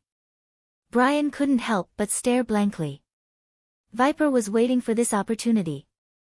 He kept his sword in a downward position to paralyze his opponent. His other hand was slightly raised, and he pulled the trigger of the crossbow hidden in his sleeve. An index finger-long arrow was shot from his sleeve. Brian only heard the soft buzzing sound of the bowstring. The arrow had already entered his lungs. An unbearable pain exploded in his chest. Brian threw his sword at the snake that was pouncing on him, turned around and ran away. But the blood that leaked from his lungs quickly rushed into his trachea, making it difficult for him to breathe. He didn't run far, when Brian tripped on the threshold and fell heavily to the ground. Viper quickly caught up, wanting to end his opponent, but he was stopped by Fierce Scar. Let me do it, he gnashed his teeth and said, I want this guy to know the consequences of stabbing me. Viper's face flashed a trace of coldness, but in the end he stepped aside and said, do it quickly, don't forget our business. Fierce Scar grabbed Brian's hair and growled at him, believe me, you will die a painful death. Brian wanted to spit a mouthful of blood on his opponent's face, but his whole body's strength flowed out like water. He knew that he didn't have long to live. The regrets of the past rushed into his heart, such as the wife he didn't know, such as the night dream that couldn't be realized. But the most regretful thing was, he couldn't avenge Greyhound. Wait, what is that? He blinked and saw a woman sitting on the box in front of him. Although in the dim light, he couldn't see the other person's appearance clearly, but the exquisite figure showed that she was undoubtedly a woman. Hell, is this an illusion? When he fell into the room, he didn't see anyone inside. Did the gods in heaven hear his complaints and deliberately create an illusion to comfort him? Hey, you guys are fighting in other people's territory, and you still want to kill people in front of me. I'm afraid it's not appropriate, right? Brian felt Fierce Scar's hand tremble, and he suddenly let go of his hair. The sound of weapons being unsheathed came from all around, and several people shouted at the same time, "Who are you?" Their reaction was too. Wait, Brian's consciousness was hazy, was what he saw not an illusion? Of course, I'm from here. The woman jumped down from the barrel, bent down and patted the dust on her robe. In the dim light of the fire, Brian saw a strange pattern embroidered on her robe, 3 juxtaposed triangles, and a huge eye embedded in the center. The outline of the eye reflected a little golden light under the illumination of the fire. "What about you? Did you sneak in from the gutter?" Her voice was crisp and sweet, but without any emotion. This is not common sense. No one should be so calm when seeing a murder scene. Viper was also aware of this. His expression was dignified. He slowly circled to the side of the other person, and suddenly raised his sword to stab. The woman didn't even turn her head, she lightly waved her hand. Viper didn't even see her weapon, he only felt a cold wind brushing his body. With a scream, Fierce Scar couldn't believe his eyes. He saw Viper rush forward and quickly retreat. The place where he originally held the sword was empty. His arm, along with the sword, fell to the ground. Fear suddenly clutched Fierce Scar's throat. Others may not know, but he was very clear about Viper's background. Ruthless, cunning and dangerous. This was the Earl's evaluation of this person. The strength of the people who could be recruited by the Earl was absolutely not to be underestimated. Even Brian found it difficult to survive under his attack for half a quarter of an hour. But now, he was carelessly struck by a woman, and his whole arm was cut off. "What are you doing? Quickly go and kill her!" Viper shouted while holding his wound. Brian's vision began to blur due to excessive blood loss. He heard messy footsteps everywhere, the sound of weapons colliding, and the muffled sound of a human body falling to the ground. What the hell happened? He tried to move his eyes, looking forward, then the patrol captain saw a scene he couldn't understand. The figure of the woman was like a ghost. She walked in the crowd, appearing and disappearing. Every time she attacked, she would penetrate the enemy's vital point. Rather than killing, it was better to say that she was dancing. He had never seen anyone who could wield a killing weapon with such a sense of rhythm. The sword flew up and down, drawing an incredible trajectory. In comparison, the surrounding people were just a group of clumsy clowns. They fought back in vain, and fell down in vain. Eventually, she was the only one left standing proudly. Chapter 31. Roland sat in front of his desk in a daze. He did not expect that someone would actually dare to kill his way into the castle. If not for Nightingale's timely discovery, he was afraid that he would have already been killed. Who was it this time? The third princess, or some other brother and sister? Was there a need to be so anxious? The 5 years of the fight for the throne, now only a few months have passed. Roland impatiently pounded the table. This is simply unreasonable. Can't they let me spend the winter peacefully? Outside the door came the sound of footsteps. Chief Knight Carter Lannis pushed open the door and entered. "Your Royal Highness, the identities of the dead have been identified. 7 of the 8 corpses were originally members of the patrol team. The identity of one is unknown. The other 2 are still alive. One was treated by the witch, no, by Miss Pine, but he still hasn't woken up. The other one has been detained in the dungeon and is being closely guarded." Patrol team. I knew that this team raised by the former lord was unreliable, Roland thought while gnashing his teeth. Out of 10 people, 8 had betrayed him. Not allowing this group of people to join the militia was really the right choice. The one who is locked up, you tell your men to keep a close eye on him. Don't let him commit suicide like last time. Last time, like that? Cough, nothing. Roland shook his head. It seemed that after being woken up by Nightingale early in the morning, even his brain was confused. In short, I want to know everything from his mouth. Who is the mastermind? Who contacted him? Who bought him? I will leave all of these to you to investigate. Yes, Your Royal Highness. Carter did not immediately leave, but instead knelt down on one knee. This time, letting the assassins sneak into the castle was my negligence. I hope Your Royal Highness will punish me. Enough, you were not in the castle at the time. This has nothing to do with you. So. Carter hesitated. Can you tell me, in the end, who was it that stopped this assassination? I saw from the scene, they. The knight swallowed his saliva. They seemed to be killed by the same person, and they didn't even have the strength to fight back. You can tell? Roland asked curiously. If they were evenly matched, the scene wouldn't be so clean, and the wounds would be so varied, Carter said in a low voice. Everyone fell in a small warehouse. Aside from blood and corpses, there was almost no damage to any of the objects placed on the ground.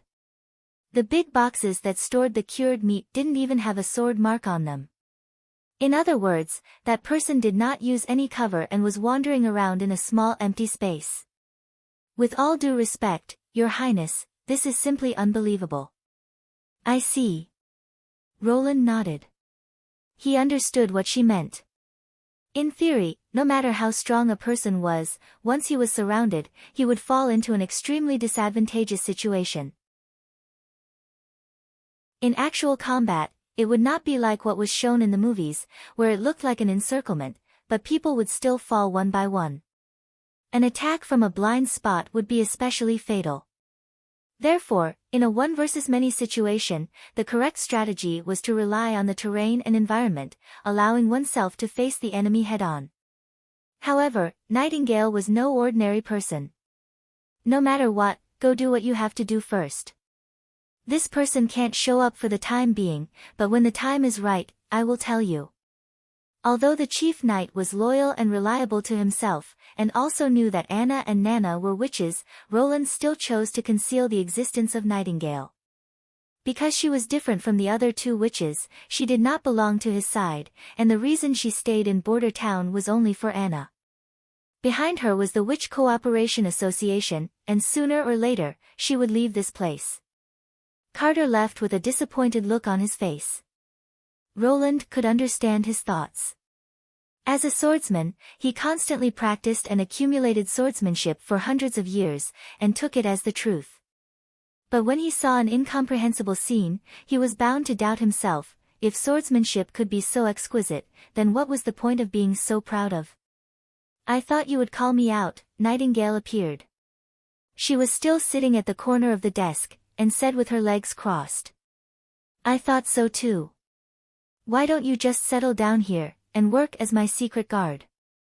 You will get a monthly salary of 2 golden dragon, which is twice as much as Anna. Do you want to consider it? Roland began to persuade her. The house has a garden, 2 days off a week, and every year you will get paid leave. Well, it means that you will get paid while you rest. To his surprise, this time the other didn't flatly refuse, but instead smiled and said, I can't abandon my partner. Then call them all. After the winter is over, Border Town will have a big construction, and when the time comes, we can accommodate as many people as we want. And, witches can also walk on the streets without discrimination, and no one will think of you as evil. Wait until you achieve this, Nightingale said with a shrug. Alright, Amway still depended on the product.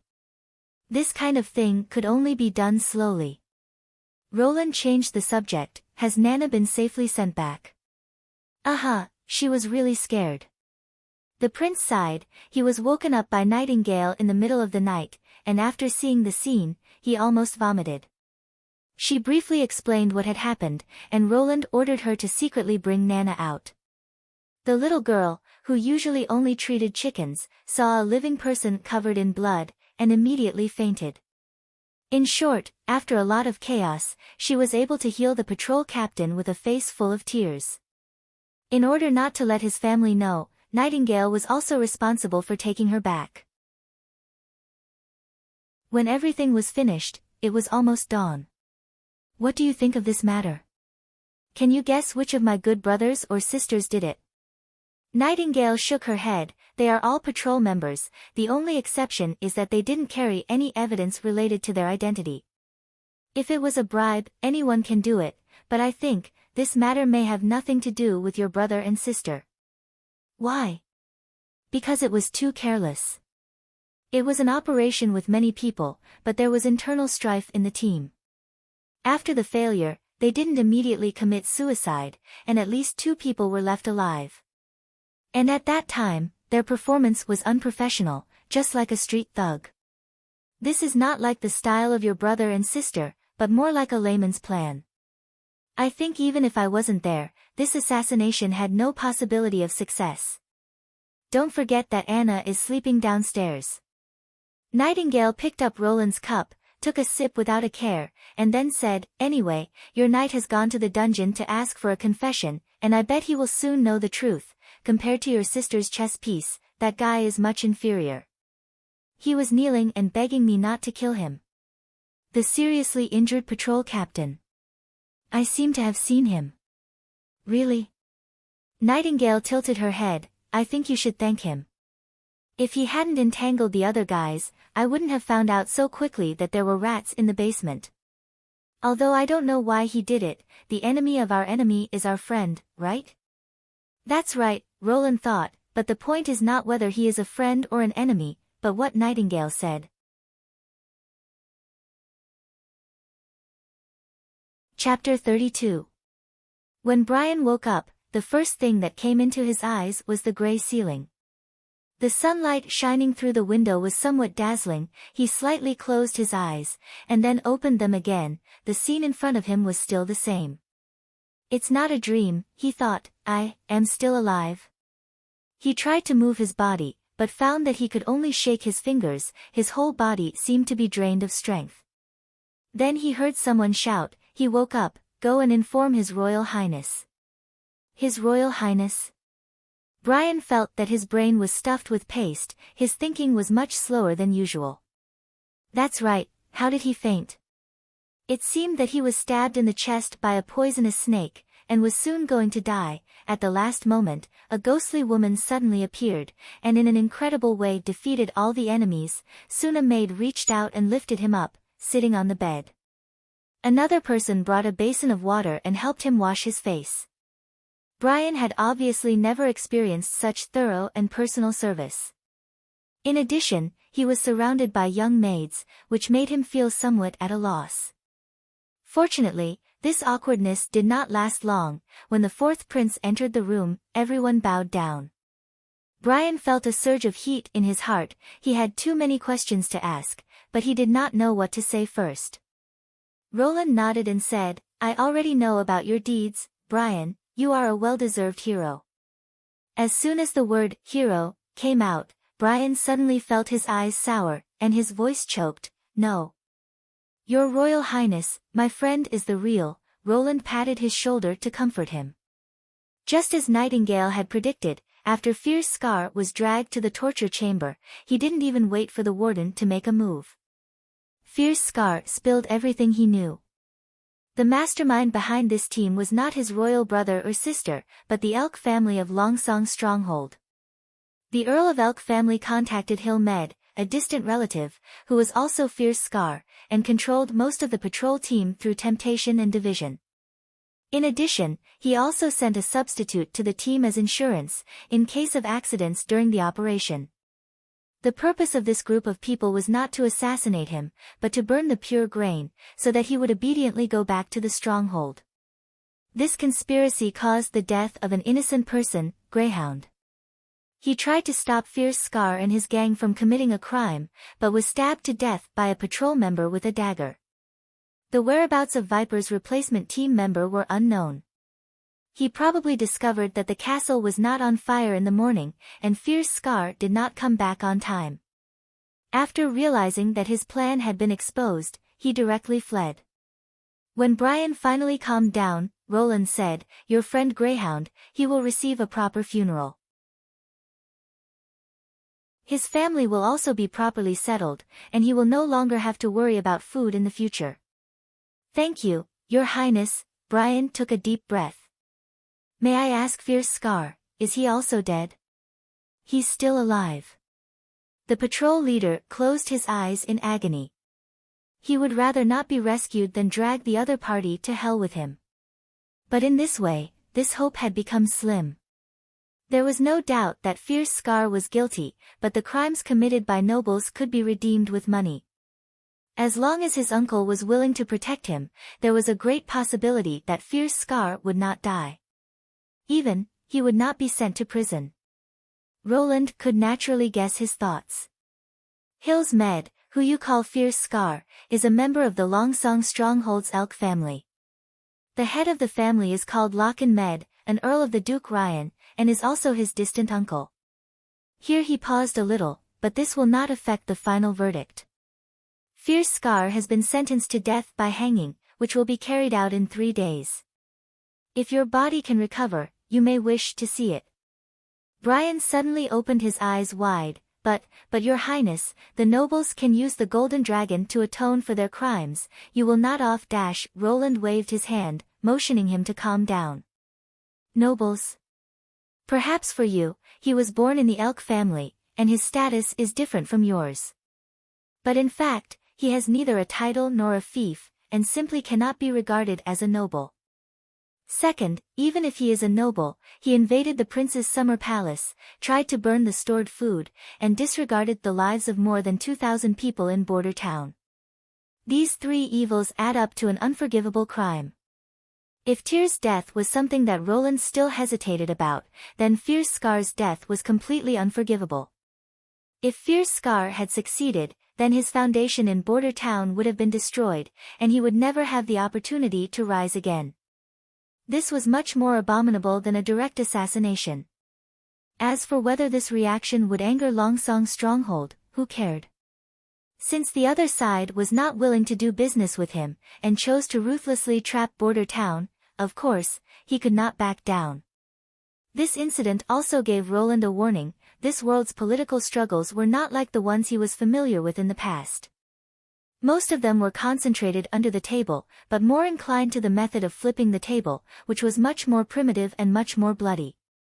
Have a good rest, you have lost too much blood, so don't leave the castle.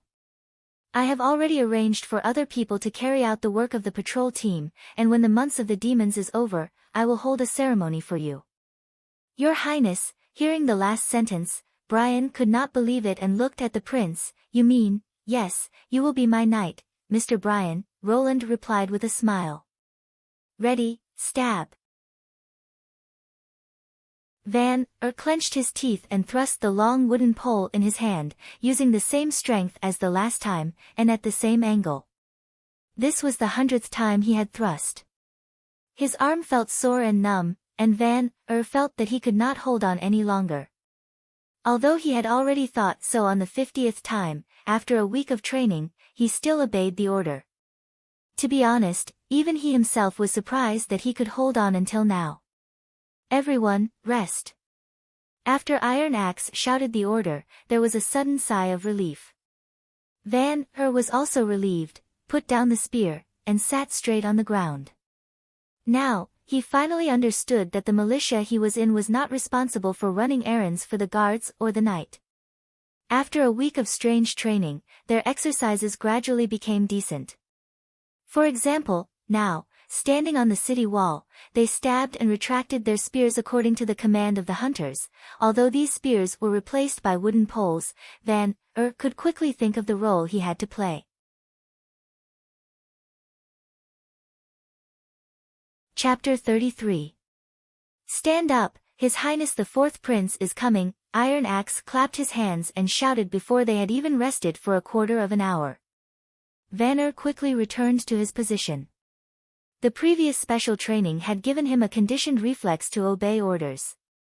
Almost subconsciously, he had already picked up the wooden stick and made the preparation for the previous stab. The prince and his entourage went up the wall and passed behind the troops. Vanner noticed that His Highness slowed down when he passed his position. Roland sighed in his heart. It was true that getting up late ruined the morning and getting up early ruined the day.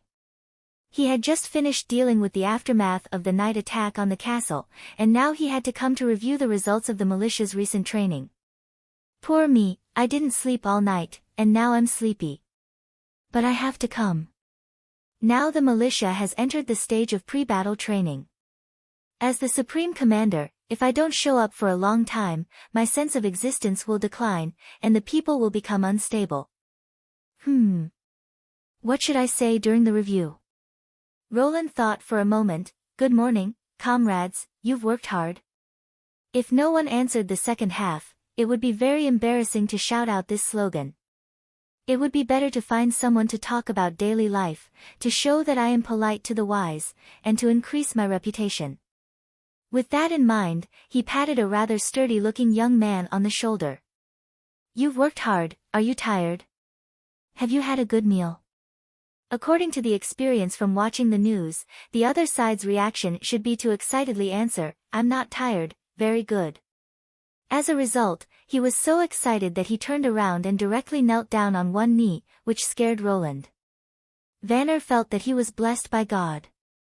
His Highness actually asked him if he was tired from the training in a friendly tone.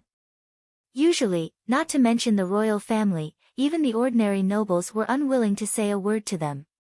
He subconsciously imitated the knight and saluted to His Highness, regardless of whether this set of etiquette was suitable for him or not. There was only one voice in his heart: when I return to the old street, Vanner will also be regarded as a person of importance. After being asked to stand up, Vanner was still confused, and he couldn't remember how to answer. Finally, when His Highness asked him if he had any opinions on the training, Vanner suddenly became sober. This was a good opportunity. If he could convince His Highness that the militia alone could not shoulder the heavy responsibility of guarding the city wall, he wouldn't have to worry all day about whether to run or stay. He carefully considered the words in his heart. Your Highness, there are too few people in the militia at present. According to their current formation, when the demonic beasts attacked, they would only be able to defend less than 1/3 of the city wall. Even if the prince were to recruit a few more batches, the training time would be too late, Vanner thought. In addition, the weapons used by these people were also a big expense. It would be very difficult for Border Town to gather enough spears for 300 people within 2 months, even 100 would be very difficult, so they were still using wooden poles to train. If His Highness could realize this, he might recruit a group of mercenaries from other towns as the city. At the very least, they did not need to train and could directly enter the battlefield. At the same time, they brought their own weapons and armor, but the price was higher. Roland thought for a moment and nodded. You're right. It's not realistic to rely on a militia to guard the entire city wall. Vanner was delighted. Does His Highness mean that he agrees with me? But Prince Roland did not say what he expected to hear. Instead, he called Iron Axe to his side. Demonic beasts are, in a sense, just a variant of beasts. They don't have the ability to think, do they? Yes, Your Highness. Ordinary demonic beasts are no different from wild beasts, even their habits are basically the same. But I haven't seen many mixed demonic beasts, so I'm not sure. That's good. Although the distance from the Redwater River to the foot of the northern slope mountain is nearly 1,800 feet, 600 meters, long, we can lure them to attack a specific area. You mean setting a trap? Iron Axe asked.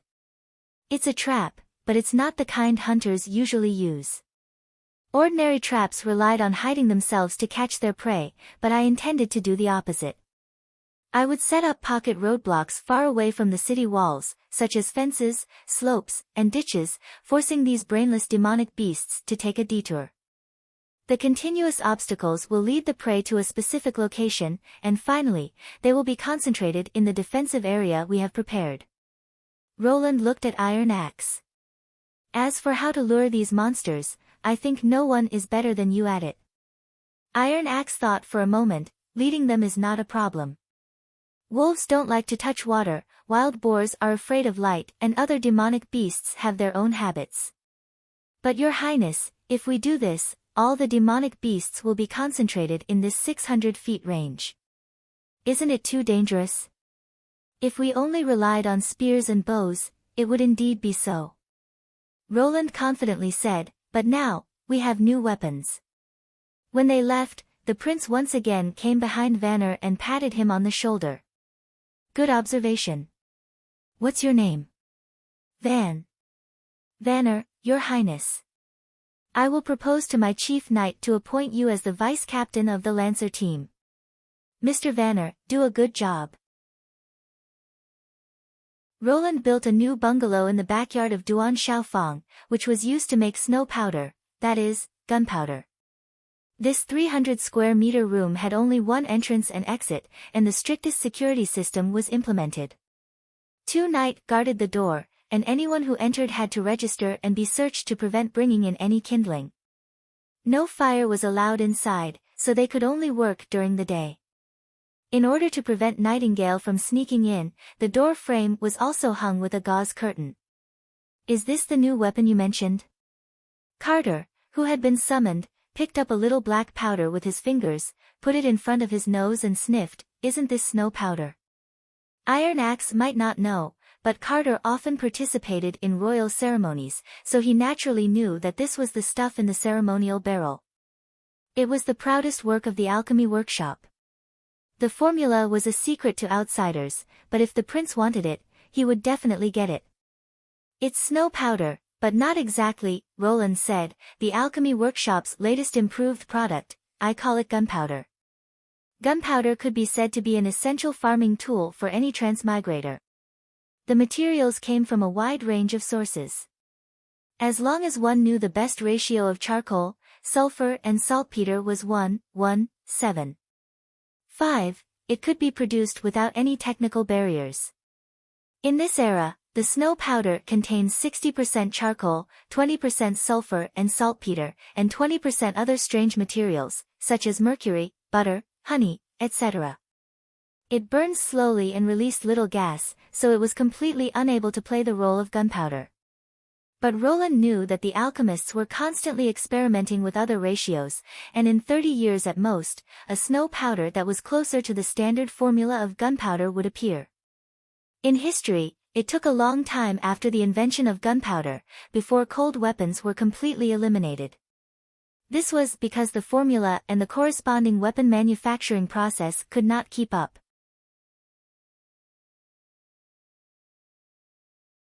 Chapter 34. As early as the construction of the cement firing room, Roland had made plans for the following projects. Most of them were built around the North Slope mine, so they could be effectively guarded. This kind of bungalow with brick walls and wooden roofs could be built very quickly, and it would not affect the progress of the city wall construction. The large amount of saltpeter purchased from Willow Town was transported to a nearby warehouse for storage. When it was time to use it, the servants would grind and weigh it, and then send it to the bungalow in batches. The same was true for charcoal and sulfur.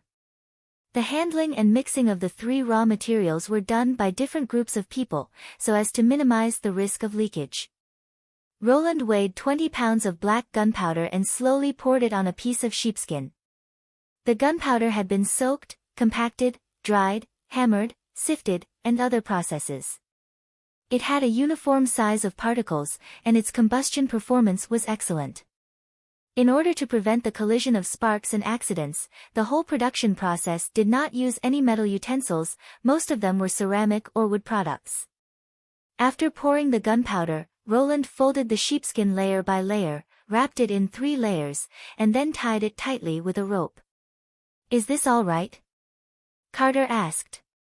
"Can this thing in front of us be called a weapon?" Although it was an improved version of snow powder, who could be scared by the sound? It might be effective against farmers who had never been on the battlefield, but any trained soldiers and mercenaries would not pay attention to it. But, the chief knight thought carefully. What His Highness had done recently seemed unreasonable, but most of them had amazing effects. If the intelligence of demonic beasts was similar to that of wild beasts, perhaps this thing would be unexpectedly effective. For example, a loud noise would frighten them and make them scatter, thus reducing the pressure on the city guards and so on. Roland put the wrapped gunpowder into Carter's arms, and then took a bag of finely ground gunpowder used to ignite the fire. "It's almost time, let's go outside the city wall, Iron Axe should be ready." About 2 miles west of the city wall, between the concealing forest and the impassable mountain range, was the test area he had drawn. Iron Axe and several other hunters had been waiting here for a long time. Except for Iron Axe, they were all locals, and they were also the best archers. Hearing that His Highness had a task for them, they could not wait to follow Iron Axe. By now, Everyone knew that the new lord of Border Town would never be stingy with his hiring fees. Following Roland's orders, they erected long wooden poles and tied ropes around the perimeter, forming a perimeter of nearly half a kilometer. Night patrols were arranged near the city walls to prevent anyone from approaching by accident.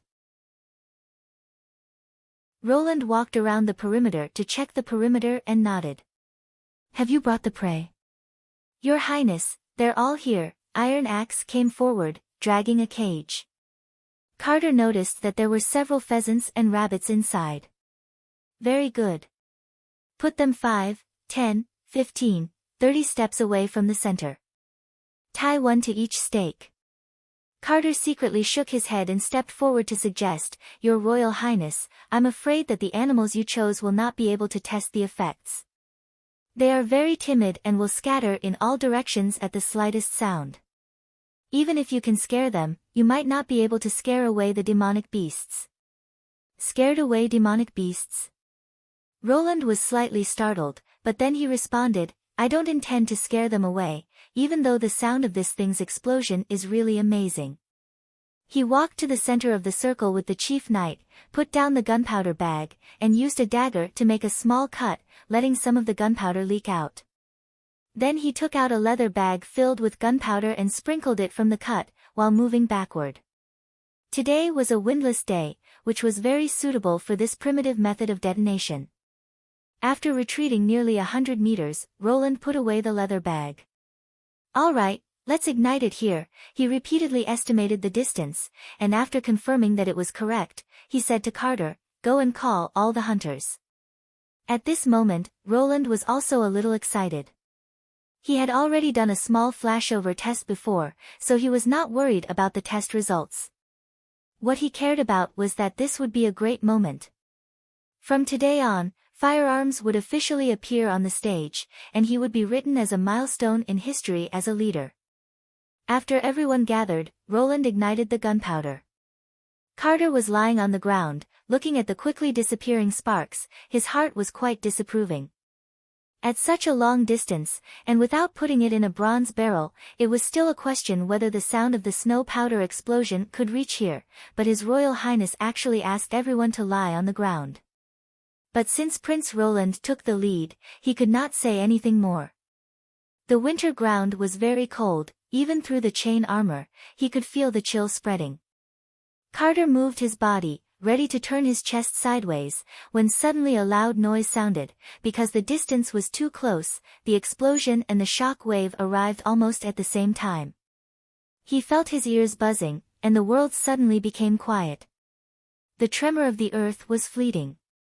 He looked up and saw a black cloud slowly rising, and then gravel and mud fell like rain. The impact on Roland was much smaller than that of the chief knight.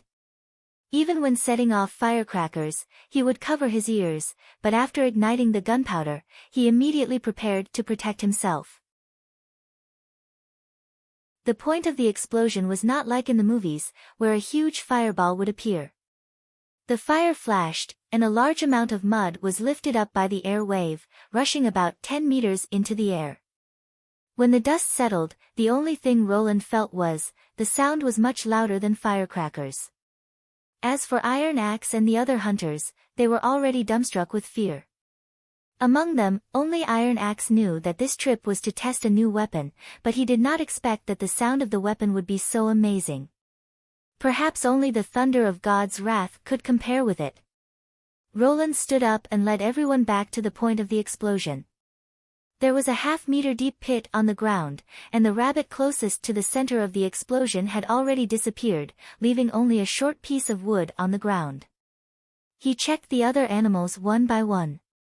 The pheasants placed 10 and 15 steps away were lying on the ground motionless, obviously dead.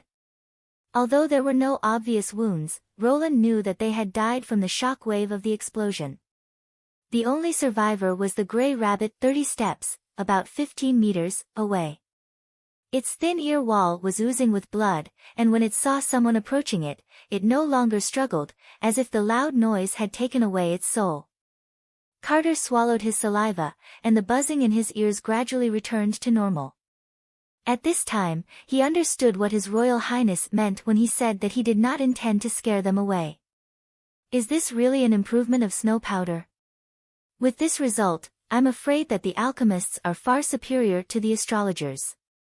Iron Axe looked at Roland with a completely different expression. Your Royal Highness, if the militia could have such a weapon, Border Town would no longer have to fear the threat of demonic beasts. I don't know if it can be mass-produced. Roland spread his hands, probably not. When the months of the demons come, I estimate that we can only make 20 or 30 of them. The main key was saltpeter. In this era, the method of producing saltpeter was still very primitive. They collected the precipitated potassium nitrate crystals by pouring a mixture of lime into the feces and urine of humans and animals. In addition to the alchemy workshop and the upper-class nobles, there were almost no other uses. Therefore, there were not many such refineries, and if they were all used to make explosives, they would soon be exhausted.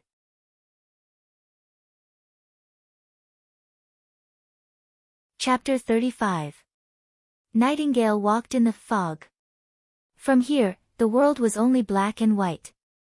The lines that originally constituted things were no longer clear, and the boundaries between straight lines, broken lines, and curved lines became blurred, like a child's scribble.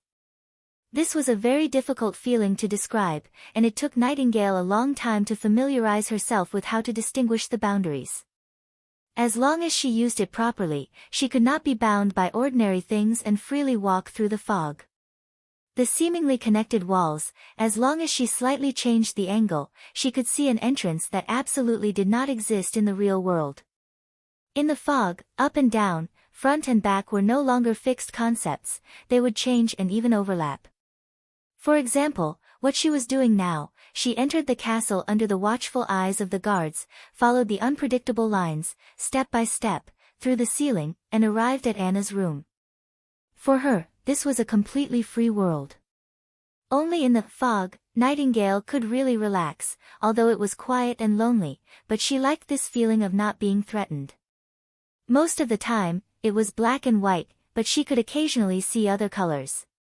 For example, Anna in front of her. Witches and ordinary people were different, they were aggregates of magic. Nightingale could see the flow and disappearance of this power, it was also the only color in the fog. She had never seen such a full and strong color like Anna. A green luster surged from her body, the center was almost incandescent, making people almost unable to look directly at it. This made Nightingale very confused. Generally speaking, the color of magic and ability were very similar. When she was in the Witch Cooperation Association, she had seen many witches with the ability to manipulate fire, most of them were orange or dark red, like a group of jumping fireballs, no matter the size or brightness, they could not be compared with Anna. If this point was difficult to understand, then the other point was incredible. Such a huge amount of magic gathered in her body, how could she still be alive? In the entire Witch Cooperation Association, Nightingale could not find a person with such magic, even an adult witch would pale in comparison. If he waited until Anna came of age, no, she wouldn't have the chance. Nightingale sighed. The stronger the magic, the stronger the backlash. She didn't even dare to imagine what kind of terrible torture Anna would have to face when the demonic bite came.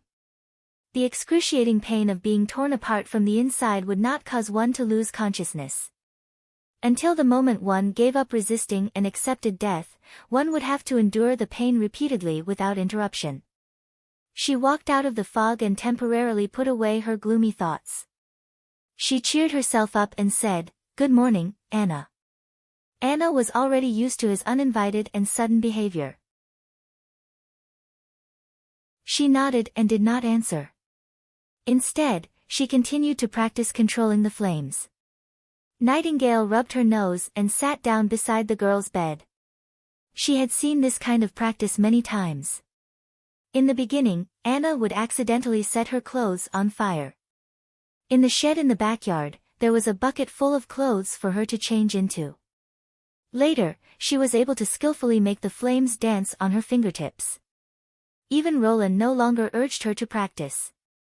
The shed in the garden was torn down and turned into a place to enjoy afternoon tea and bask in the sun. Even so, Anna still followed the prince's previous instructions and practiced for 1 to 2 hours every day, in her own room. I brought fish cakes, do you want to eat? Nightingale took out a cloth bag from her bosom and handed it to Anna. Anna sniffed and nodded. Go wash your hands, Nightingale said with a smile. Fortunately, she didn't hate her, she just wasn't good at talking. Speaking of which, she obviously cared about Nana very much, but she also didn't talk much. In fact, except in front of Roland, she rarely spoke. In contrast, Roland talked too much. He always had an endless list of reasons. Even when eating, he had many rules and regulations. For example, he had to wash his hands before eating, not to eat too fast, not to pick up food that had fallen on the ground, and so on.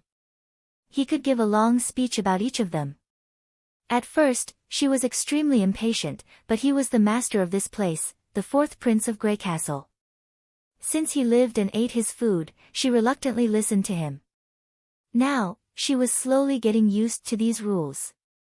She didn't know why, but when she fought with Anna, Nana, Roland, Carter, and the others to wash their hands, she inexplicably felt a trace of fun. Anna put her hands into the bucket filled with well water and rubbed them, then lit a fire to dry them.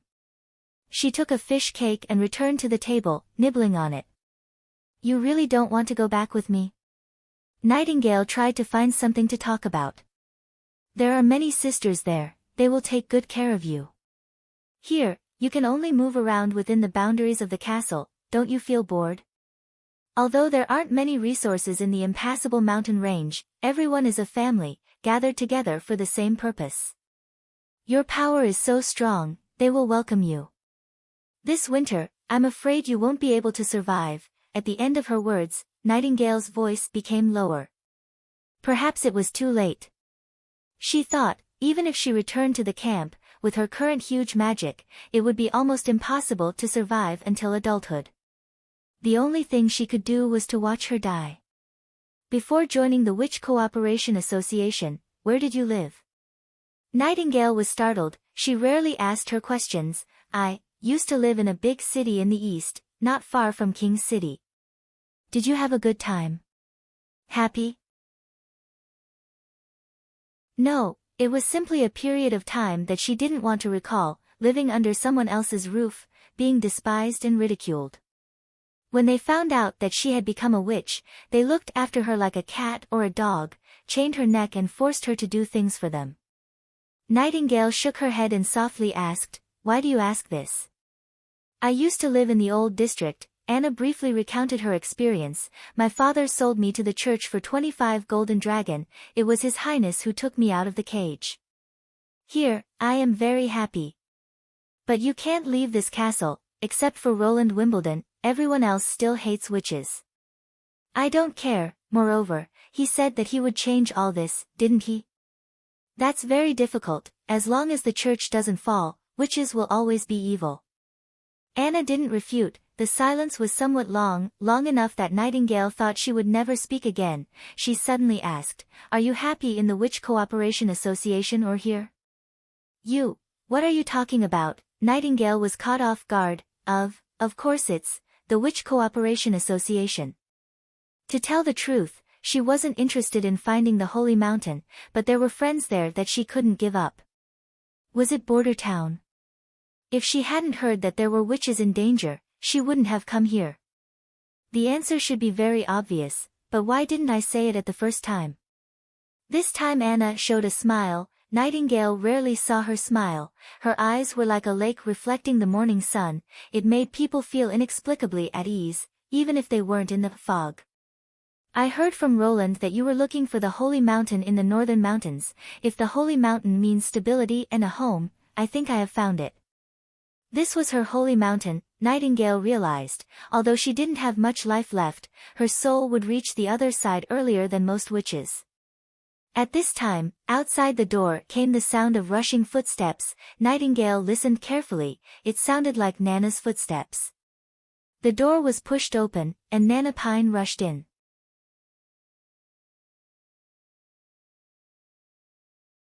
Chapter 36. Roland was dragged out of bed by Nightingale.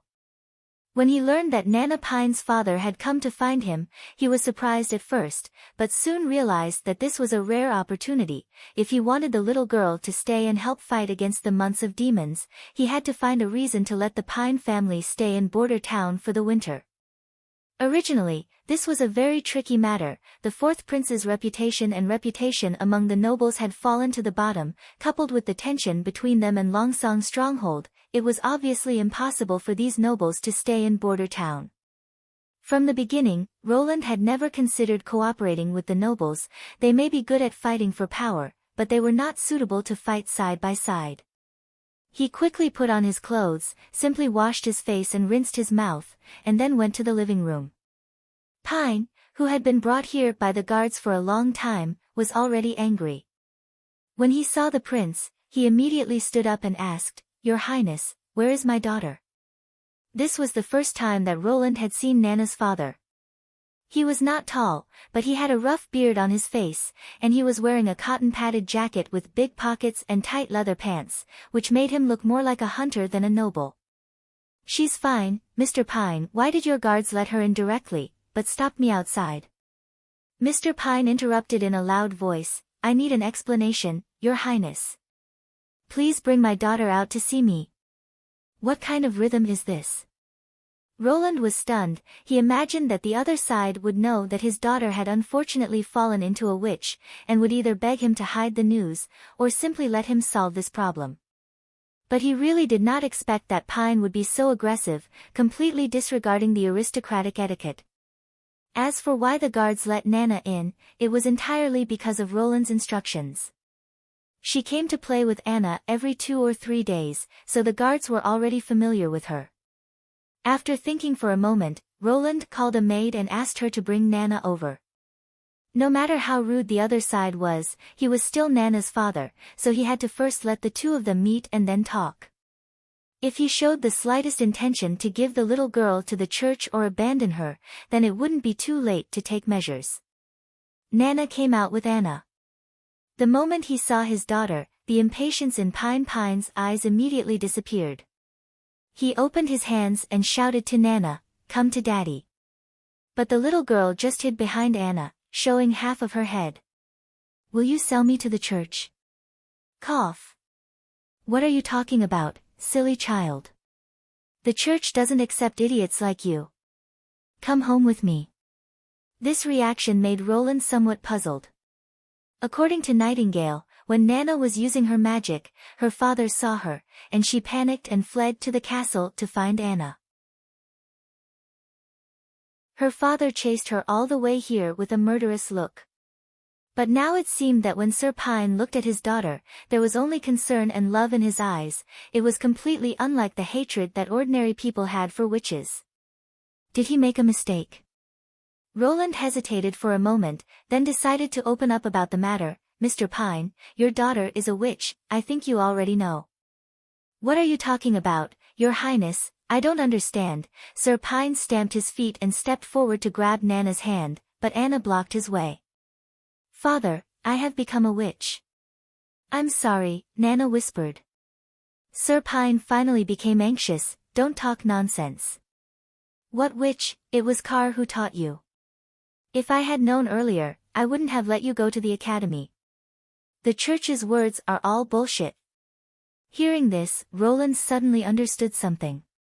Probably the reason why the other side tried to cover up for Nana was because they had misunderstood him. That's why he was so anxious before seeing his daughter. "Anna," Roland winked at the witch. The latter nodded, and while trying to pull Nana away, she stretched out her right hand. Flames spewed out from her palm and passed over his head. Sir Pine's eyes widened, and he took a few steps back in panic. Nana also panicked and held onto Anna's arm. "Sister Anna, don't." "Your Highness, this is..." "As you can see, she is also a witch, just like your daughter," Roland said, spreading out his hands. "The reason why Nana can freely enter and leave the castle isn't as you think. Now, can we have a good talk?" Sir Pine seemed to have woken up from a dream. "Twice, Your Highness." "Sit down first," Roland pointed to the table. have a cup of tea first. Sure enough, Roland sighed in his heart, my reputation is so bad that I can't even let a child go. The other side's rude behavior at the beginning made Roland completely understand. A father who was concerned about his daughter, seeing his daughter run into the Lord's castle, while the guards at the gate acted as if it was nothing out of the ordinary, what did it mean? If the person involved was himself, I'm afraid that he would tear down the castle with his bare hands. As for the later denial that his daughter was a witch, his intention was even more obvious. Sir Pine was worried that the prince would use the "Nana has fallen and needs to be purified" excuse to threaten him, while he himself didn't care whether his baby daughter was a witch or not. Sir Pine hesitated for a long time, but finally sat down, picked up the teacup and drank it all in one gulp, then wiped his mouth, looking a little embarrassed. I'm sorry, I was rude. May I ask, when did you know that my daughter had become a witch? Before the winter. The first to discover her awakening was not me, but her teacher Car Van Bate. Because Anna and I are friends, he entrusted Nana to me, hoping that I can give her protection, Roland explained in detail, and during this month and a half, whenever she had free time, she would come to the castle to practice her ability. By the way, your daughter's ability is to heal. Is that so? Sir Pine scratched his head. I was wondering how the cat could suddenly run and jump. The cat? Ahem, in fact, it's nothing. When I came home, I saw the child sitting at the door holding a cat that had been hit by a carriage. I was going to scare her from behind, but I didn't expect that when she saw me, she would run away. The cat was the same, it was obviously hit with a broken leg. He looked at Nana and Anna. Are you friends? Anna hadn't said anything yet, but Nana had already nodded her head quickly. Sir Pine's expression softened a bit. Seeing this, Roland asked, you don't seem to think that witches are evil people who have been tempted by the devil. Of course, my daughter is not evil. He said categorically, no matter what she has become, there is no doubt about it. He was simply a completely different person from Anna's father. Roland couldn't help but sigh. Now he understood why Nana was always carefree and always had a smile on her face. For a child, such a family was like a warm cradle. I don't think so, Mr. Pine, the prince said bluntly. Your daughter's ability is of great significance to the wounded. I hope that she can stay in Border Town and help me fight against the months of the demons. Sir Pine hesitated. Your Highness, please forgive me for refusing. When the months of the demons come, it will become very dangerous here. I can't leave her in Border Town.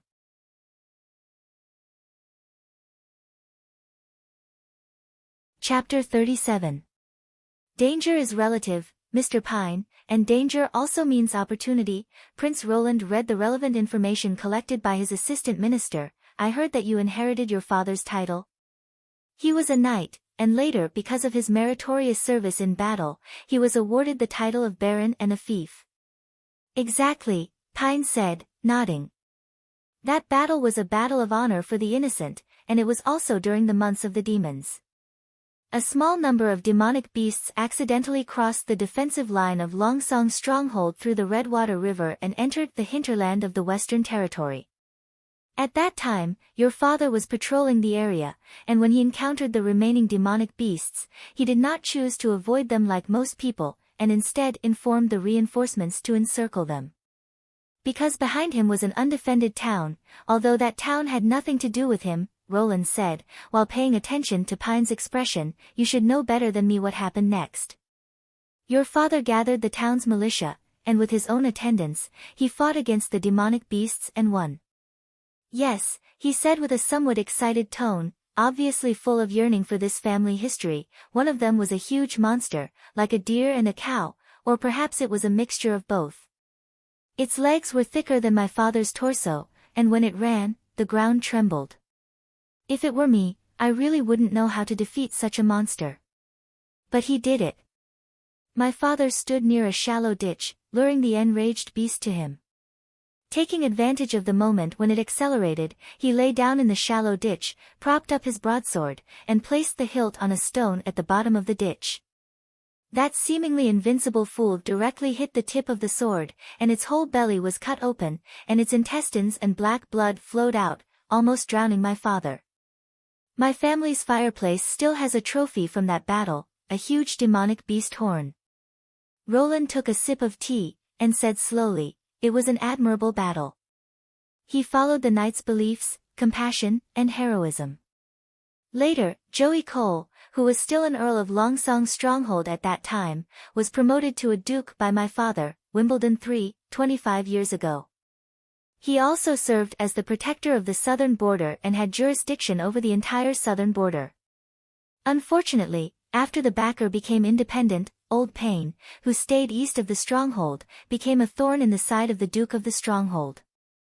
"Your Highness, you know very well," Sir Pine somewhat helplessly sighed, "the Duke of Stronghold and Sir Joey have always been at odds with each other. Joey Cole is also not an earl under the Duke of Stronghold, his bloodline can be traced back to a branch of the royal family, whether it is family or bloodline, he is not inferior to Sir Ryan."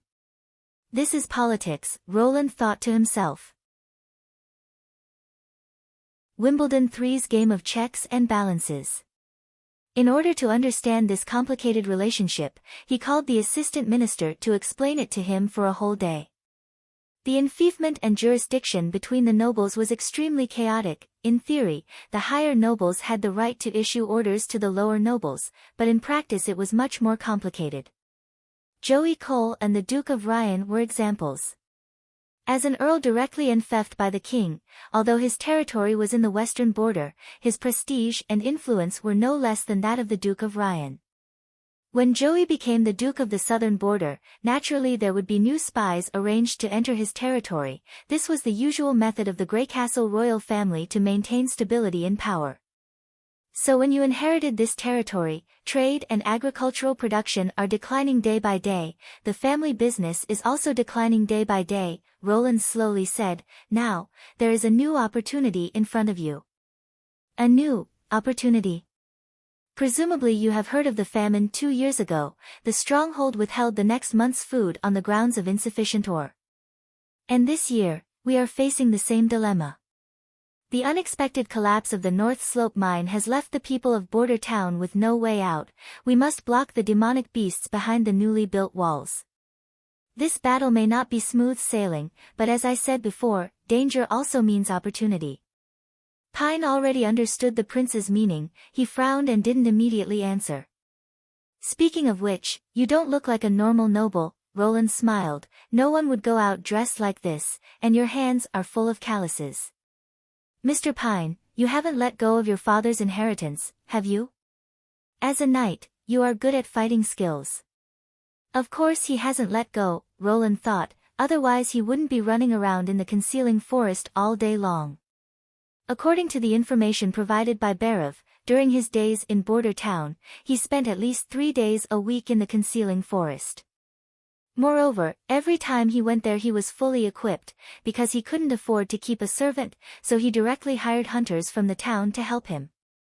Some people love to fight, and Sir Pine was obviously such a person.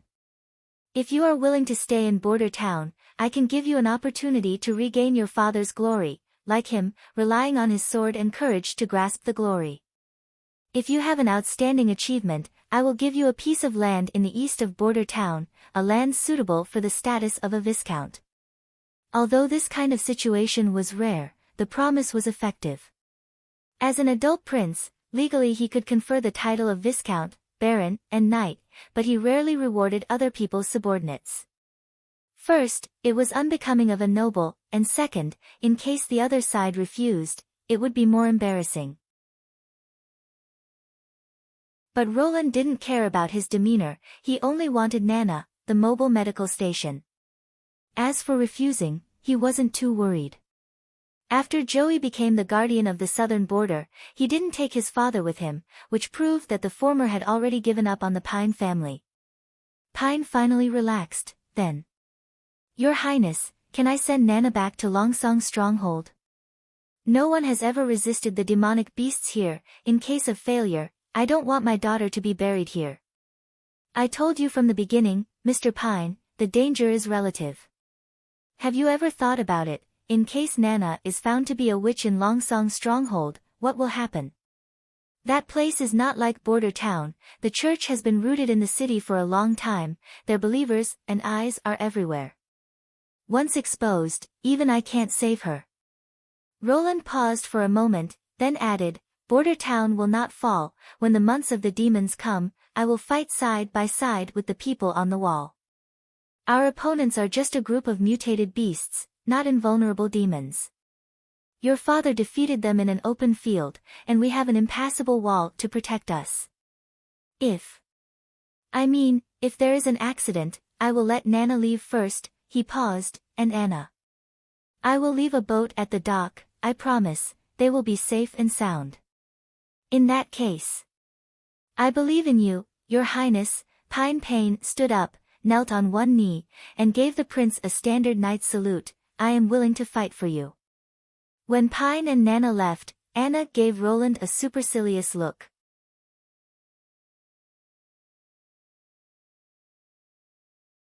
Chapter 38. Iron Axe knew that he was being supervised. The hunters who had participated in the test explosion that day were gathered together and moved into a two-story building near the castle. Looking out of the window, he could see a stone wall with guards guarding the entrance and exit. He didn't care about this at all, and even felt that His Highness had only sent 2 guards to guard the place, which was very imprudent. Until now, Iron Axe still remembered the roar of the test explosion that day, no weapon had ever brought him such a strong shock. In the extreme south, he had seen the orange fire erupting from the ground, which could last for decades. He had also seen the wind and huge waves covering the sky at the Endless Cape. However, the power of heaven was unpredictable, it was the will of Mother Earth or the sea god, and the iron whip used by the gods to punish all living things. But His Royal Highness had stolen the authority of the 3 gods with his own strength and obtained the power of heaven's punishment. Although he was still far from the real Father's thunder, it was not a realm that a human could achieve. In Iron Sand City, if the participants were still useful, they would usually have their tongues cut off. Of course, this was not the safest way, only the dead would keep secrets forever. As for the foreigners, it would be blasphemy if they looked at it, and it would never be possible for foreigners to join the core class of the Majin clan. The prince knew that he was half an alien, but he still allowed him to witness the fire of heaven's punishment, and planned to let him be responsible for the formation of the hunter team. This trust made Iron Axe's blood boil. In Iron Sand City, he had experienced countless betrayals and frame-ups, and fled to the southern border of Grey Castle. He was discriminated against because he was half Sand Nation and half Mainland Nation.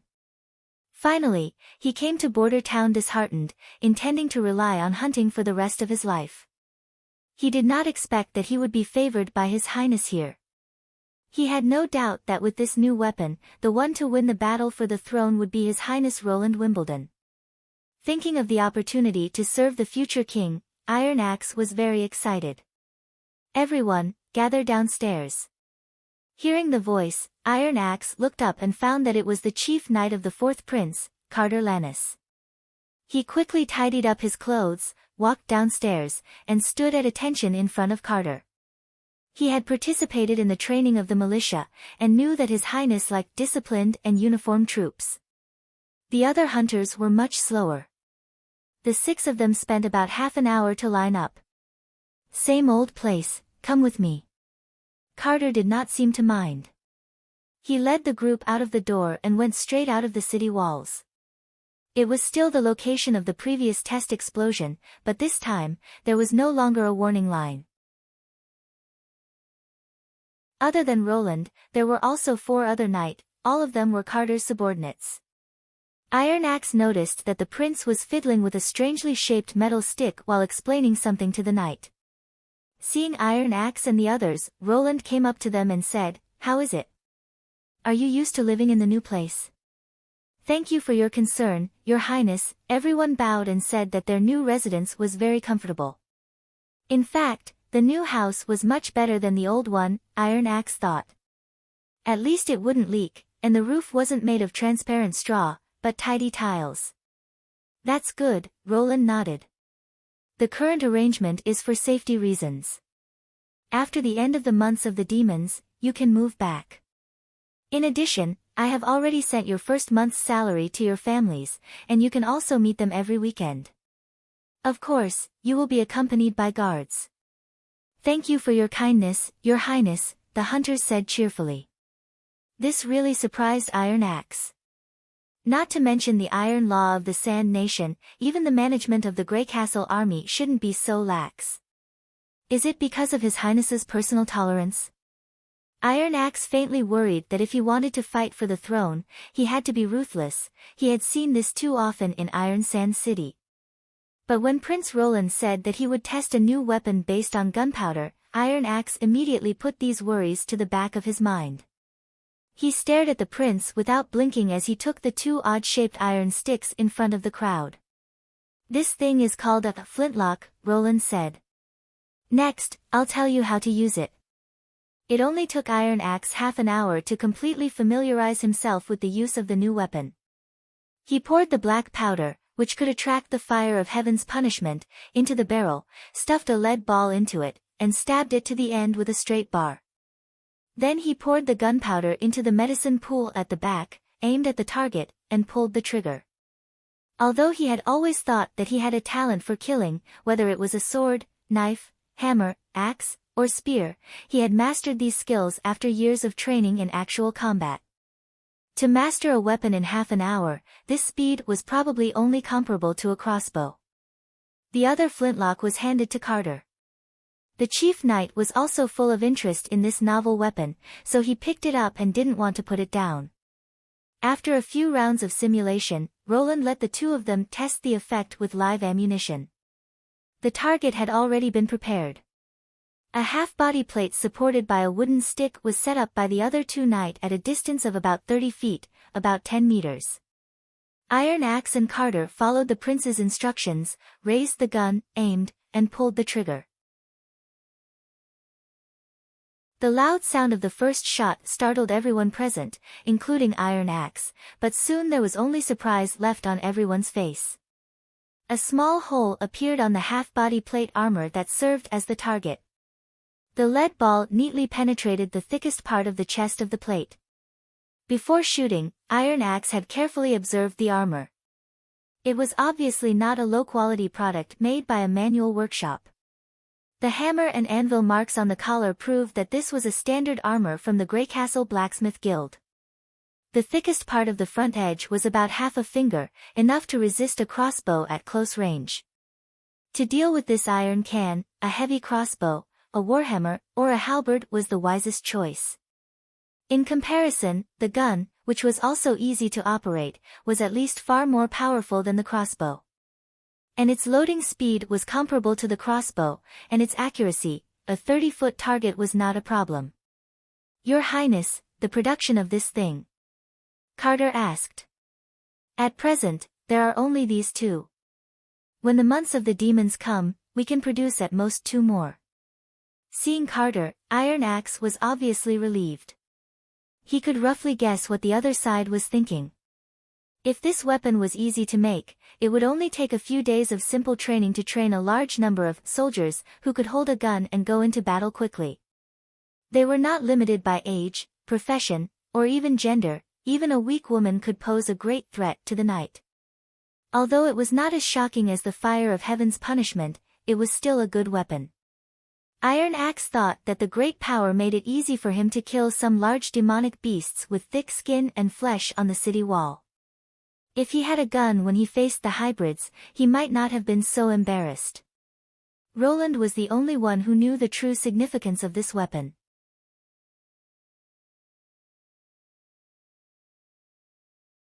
Chapter 39.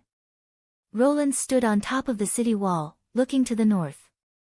Over the past month, he had repeated the cycle of the castle, the mining area, and the city wall, checking every detail that might have been forgotten. The militia's stabbing movements were getting more and more skillful. Under Carter's repeated drills, they were able to stabilize the spear shaft, and only when the hunter in charge of observing shouted the attack did they send out their spears. Standing behind them was the hunter team. All the hunters who stayed in Border Town and were good at using bows and crossbows were included in this team. These experienced hunters were the main force in killing the demonic beasts. Shooting at the corner of the 12-foot-high city wall, there was almost no possibility of missing. The last team was composed of Iron Axe, Carter, and 2 other elite hunters. The 4 flintlock guns made by the blacksmith shop and assembled by Anna had already been put into use. Only when they encountered a difficult monster or hybrid demonic beast that couldn't be penetrated by the crossbow, would they be killed by the team. Their position was very free. They could wander around this 200-meter distance and appear wherever they were needed. As for the explosives, they were stored in a tightly guarded warehouse under the city wall. When needed, they would be transported to the city wall alone. After all, if something went wrong with this thing, it could cause more damage than the demonic beasts. The teeth of the demonic beasts couldn't bite through cement, but the explosives could send the entire city wall to the sky. So far, Roland had organized 2 actual combat exercises, including the use of explosives. Thanks to these 2 exercises, the militia was able to avoid the embarrassment of being frightened by the explosion during the official defense. Another advantage was that, when everyone found that the prince still had such a powerful weapon in his hands, the morale of the team suddenly rose.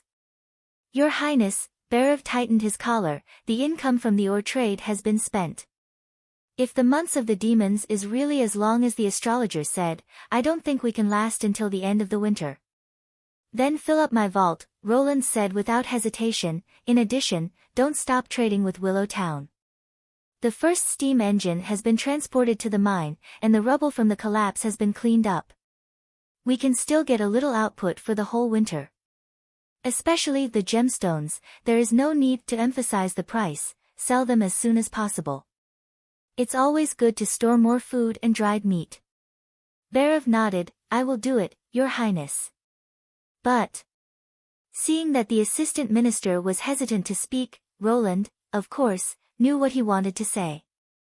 Don't worry, I have arranged a boat. If the situation really collapses, I will leave the town. That's a relief, Barav said with relief. Roland smiled at him. Go do your work. I'll take a look by myself. After Barav left, the prince slowly climbed the watchtower. This was the highest point in the middle of the city wall. From here, one could overlook the vast jungle and rolling mountains in front of them. The cold wind blew against his face, but he didn't care. Only on this spacious high platform could he calm down from the anxiety he felt when facing the great battle. You're lying to him, someone said. You never intended to leave. Life is already so difficult. Some things are better left unsaid. I don't understand what you're talking about. If being a prince is considered difficult, then what are we? Nightingale appeared. Even if you can't be a king, as long as you live through the 5 years of the fight for the throne, you will still be a lord. Compared to worrying about this, it's better for you to accompany Anna. I'm afraid, she doesn't have much time left. Roland was silent for a moment. I don't think she won't live through the months of the demons. Why? She said she won't lose to the demons. He paused. I believe her. You actually believe a witch? Nightingale shook her head. We are cursed by the devil. Is that so? I believe you too.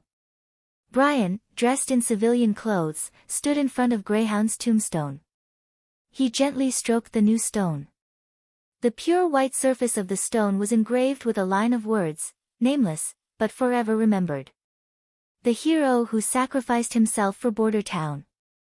Greyhound. I realized my dream. When the months of the demons is over, His Royal Highness the 4th Prince will hold a ceremony for me. But I don't want to sit in the hospital bed and wait. My wounds have healed, and the city wall is where I should be. The months of the demons is coming. The demonic beasts may be terrible, but they will hit the defensive line that everyone worked together to establish, and will not be able to take a step forward. I will defend this town together with you. I will wield my sword. But it's not over. The person who framed you is still alive, but he won't live forever. This is His Royal Highness's promise to me. The next time we meet, I will bring good news." Brian bent down and placed a bouquet of flowers in front of the tombstone. "Then goodbye, my friend." "Sister Anna, aren't you afraid?" Nana asked, lying on the bed with her legs crossed. "Afraid of what?" "The demons will devour me." Nightingale said it was winter, but I became a witch in the autumn. "This is the first time." The first time, Anna thought. "It will be very painful. Sometimes you will even want to die immediately." "Ah!" Nana exclaimed, and immediately covered her mouth. "But you will survive, just like me." "I don't know." Nana whispered, "I'm not as strong as you." "I'm not that strong." Anna closed her eyes, and the scene of her first meeting with Roland appeared in her mind. In that dark and cold dungeon, he put his clothes on her and whispered that he wanted to hire her. Until now, she still felt that it was incredible. You will also encounter things that make you want to live, even if you have to struggle to live. For example, meat covered with sauce, she sighed. "How do I know what you want, huh?" Looking at Nana who was staring at her, Anna wiped her face with her hands. "Is there anything dirty on my face?" "No." Nana shook her head. "I'm just a little surprised, you never talked so much to me before." "Sister Anna, when you closed your eyes to think, you looked so beautiful." Anna rolled her eyes, jumped out of bed, and walked to the window. Nana followed. "What are you looking at?" "The concealing forest." "The forest is in the west," Anna snapped. "You can only see the Redwater River from here." "Sister Anna, look." The girl pointed to the sky. Anna was startled, then opened the window, and a cold wind mixed with snowflakes poured into the room. She reached out her hand, pinched the crystal-clear snowflake, and a burst of coolness came from between her fingers. "It's snowing." After a long silence, Nightingale said, "You didn't lie." "Of course," Roland said with a smile. "I rarely lie." Nightingale didn't speak again. She turned her head, and her eyes had an unclear look. Suddenly, she felt a chill on her neck, and couldn't help but shrink her neck. Looking up, she found that, at some point, snowflakes were floating above the city wall. In the gray sky, there seemed to be countless white elves. They were dancing in the north wind, accompanied by the militia training slogan, "Flying everywhere."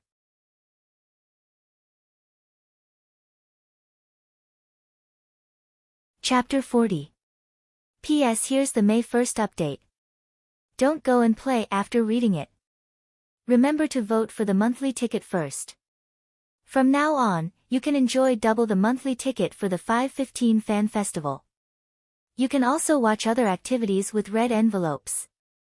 The pile of firewood was burning fiercely, but Jerome Wimbledon did not feel much heat.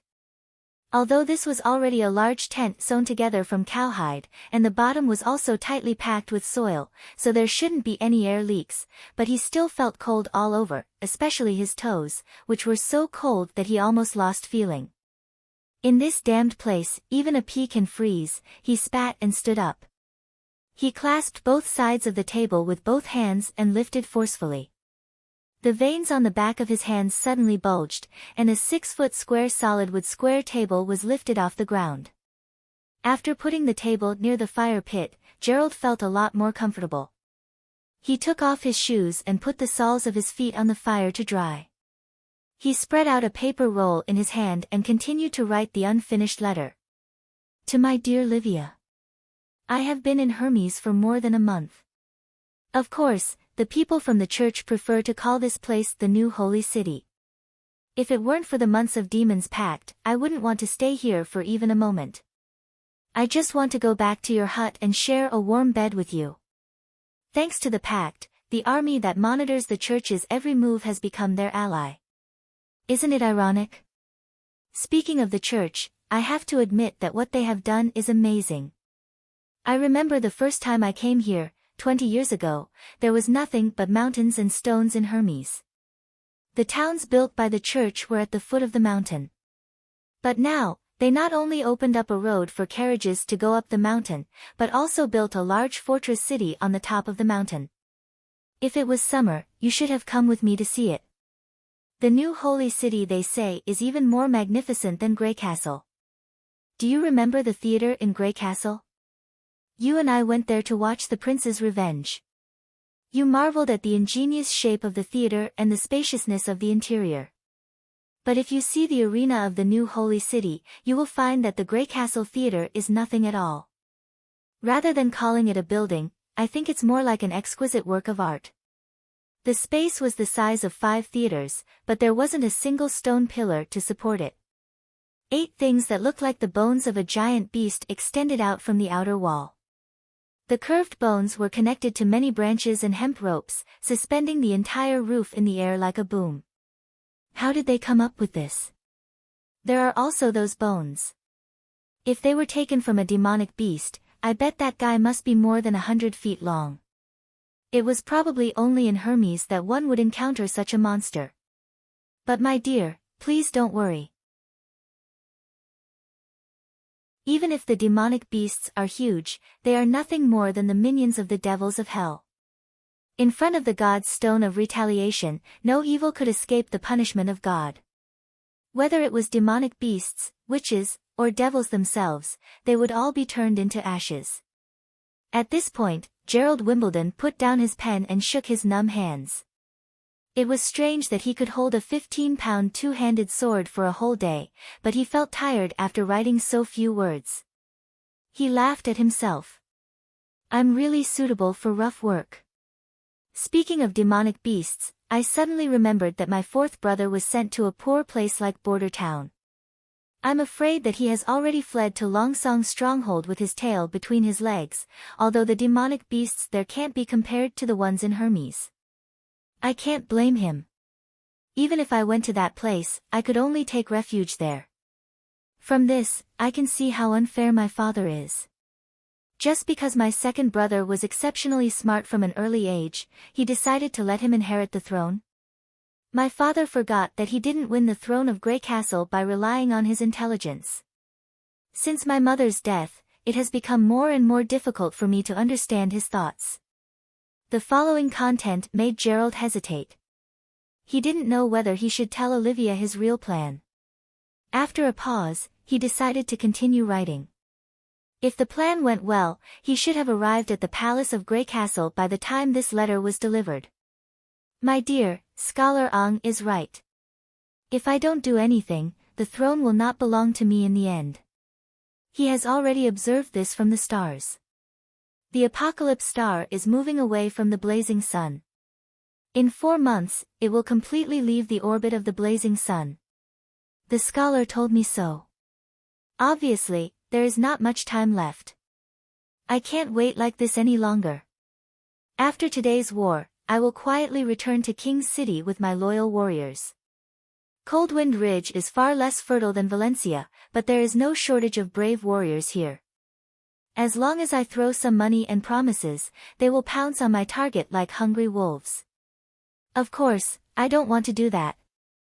I just want to personally ask my father why he would issue such a childish decree like the decree to fight for the throne. What made him forget that I was the one with the first right to inherit the throne? Scholar Ong has arranged everything for me. Olivia, my love, just wait a little longer. The day I become the king will be the day I take you as my queen. If I fail, don't come back to King City. Live a good life in Coldwind Ridge. I love you, Gerald. He carefully folded the letter, put it in an envelope, and sealed it with wax. After checking it several times, he knocked on the table, and soon a guard came in. Send this letter to the Rose of Coldwind Ridge. You don't have to travel day and night, and you don't have to ride a horse. Dress up as an ordinary traveler and take the trade caravan between the 2 places. There is only one thing you have to remember, this letter must be delivered in person. Yes, Your Royal Highness. Very well, you can go. After Gerald waved the guard away, he simply sat on the table with his feet hanging over the fire pit. In this way, he had no way out. He closed his eyes and recalled the scene of his childhood. At that time, he took his second brother and third sister to play hide and seek in the garden of King's City. Third sister fell down, and the two of them insisted on falling down with her. Since when did the three of them become so unfamiliar with each other? Gerald shook his head and put aside his complicated thoughts. He was not suitable to be sentimental. He thought that these puzzles would eventually have an answer, after he sat on the throne. Just then, there was a dull sound of a horn outside the tent. Woo woo woo woo, it's coming. He jumped down from the table and put on his shoes. When he walked out of the tent, the whole camp was already moving. The running soldiers and flags converged into a torrent, converging on the predetermined battlefield. Muddy echoes could be heard from the distant mountains, and the echoes were endless. The horn sounded, indicating the demonic beasts were coming. Follow me. He rode on the horse brought by the guard and trotted to the top of the city wall. Only by standing on the wall of the holy city could one feel its grandeur. It was like an insurmountable moat, standing at the edge of the impassable mountain range. The top was flat and wide enough for dozens of people to pass side by side. In front of it was a cliff made of glaciers, and behind it was a flat plateau. This was the reason why the church desperately wanted to build the new holy city on the top of the mountain. Taking advantage of this terrain, they built an almost impenetrable line of defense. But Gerald Wimbledon was looking at the long term. To be able to transport so much stone and wood from the foot of the mountain to the top of the mountain, and to build a city on Hermes in just 20 years, the strength shown by the church was already amazing. However, no matter how much he hated the church, Gerald had to admit that if they did not support them to defend Hermes, all the countries on the continent would face a catastrophe.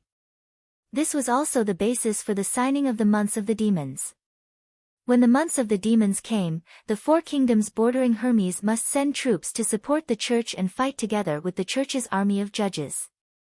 The four flags at the top of the city wall stood in the wind: Dawn, with a snake's body and a scepter; Wolfheart, with a crossed sword and shield; Eternal Winter, with an iceberg rose; and Grey Castle, with a tower and spear. Looking at the black spots in the distant sky, Gerald Wimbledon clenched his sword.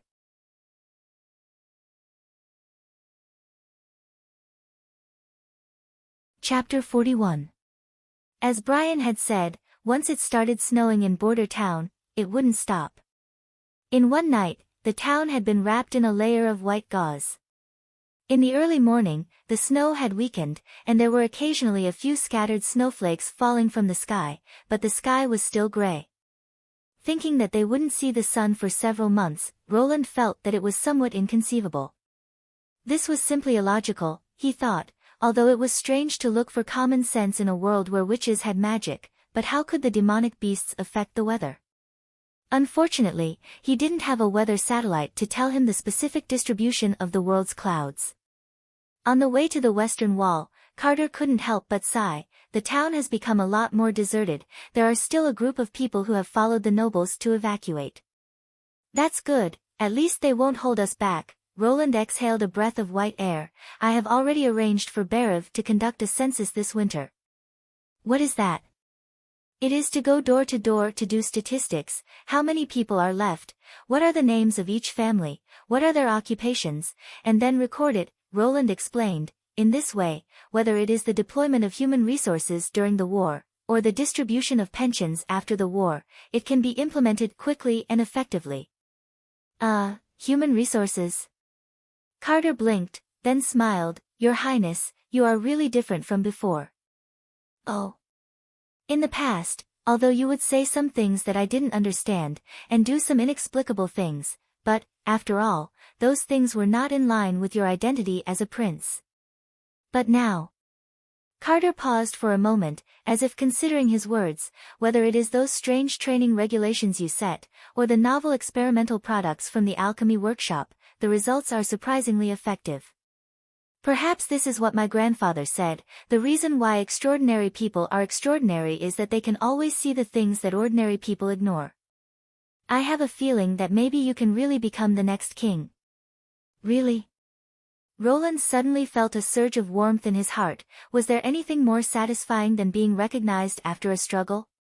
For a moment, he felt that his hands and feet were full of strength, and the gray sky wasn't so annoying. Walking up the wall, he saw the militia clearing the snow on the aisle. When they saw the prince, they all bowed in salute. I should have taught them to salute, Roland thought. How was it last night? We haven't found any traces of demonic beasts, Iron Axe answered him.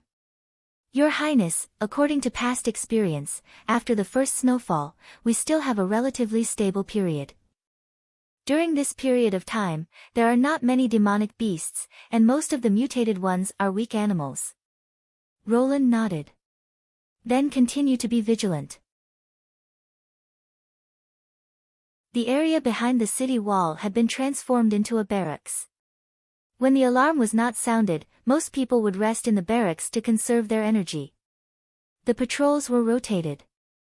Considering the low temperature in winter, each team would only patrol for 4 hours before being replaced. These measures were all set by Roland one by one. He had asked Brian and learned that Longsong Stronghold had no plan to resist the demonic beasts. The unluckiest recruits would be sent to monitor the movements of the demonic beasts and would have to stay on the city wall for a whole day. Therefore, there were often cases of laziness and desertion. During the winter, because of dereliction of duty or violation of military orders, as many as 20 or 30 people would be hanged. As for the traces of demonic beasts, it was even more chaotic. There was no division of defense, nor was there a designated person responsible. Thinking of the level of war in this era, Roland also understood. It was an era of extreme emphasis on individual bravery, emphasizing honor and plunder. Even the knight would be hot-blooded and rush to the front, so it was better not to ask for too much.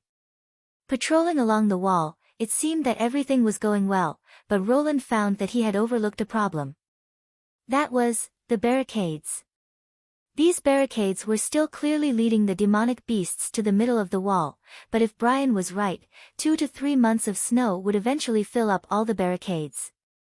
At that time, any point of the 600-meter line of defense could become the route of the demonic beasts. His men simply had no time to take care of such a large area. It was also impossible to send people to clear the snow. A few agile demonic beasts were enough to make the team suffer heavy losses. Perhaps he still had to rely on the power of the witches. For example, he could let Nightingale sneak out of the town with Anna, ignite a fire to melt the snow, and then sneak back, just like how she had stolen Nana from the Pine family. At this moment, the observation post on the left side of the wall shouted, "Look in front." Roland and Carter looked in the direction he was pointing. A small shadow crawled out of the snow and slowly moved towards the wall. Your Royal Highness, do you think we should? The hunter in charge of the defense turned his head and asked. According to the previous drill, you should decide whether to blow the horn or not, Roland said. Moreover, you have more experience than me in this regard. He hesitated, but finally just pulled the string of the crossbow and continued to stand on the wall to observe. Roland nodded with satisfaction. For now, the order on the wall was still well maintained. But he didn't know if they could quickly organize the defense according to the drill steps when a large number of demonic beasts attacked Border Town. The shadow gradually moved closer, and when it was about 50 meters away from the wall, Roland could clearly see the appearance of the demonic beasts. Was it probably a fox mutant? Its fur was grayish-black, its eyes were red, and it came to the wall while panting. This guy seems to have been infected not long ago, so it's not a big threat, Iron Axe said as he aimed his bow. You said that they were infected by the breath of hell and were expelled to the west?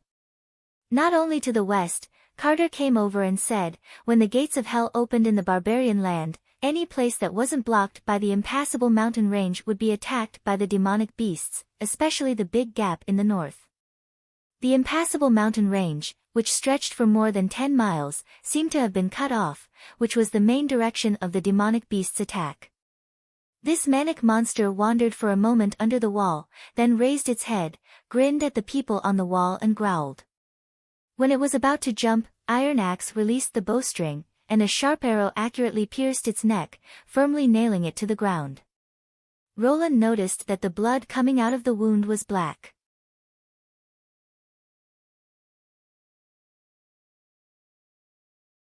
Chapter 42. What will happen if you are bitten by a demonic beast? Roland asked, will you become like them? I hope it won't be a different version of Resident Evil, he thought. With the current level of technology there was no way to extract the virus antigen. Of course not, Iron Axe said with an expression of, how can you ask such a question? If you are bitten, you will only become a corpse. What about their meat, can it be eaten? Carter exclaimed, Your Highness. How can this kind of evil thing be eaten? They are all contaminated by the breath of hell.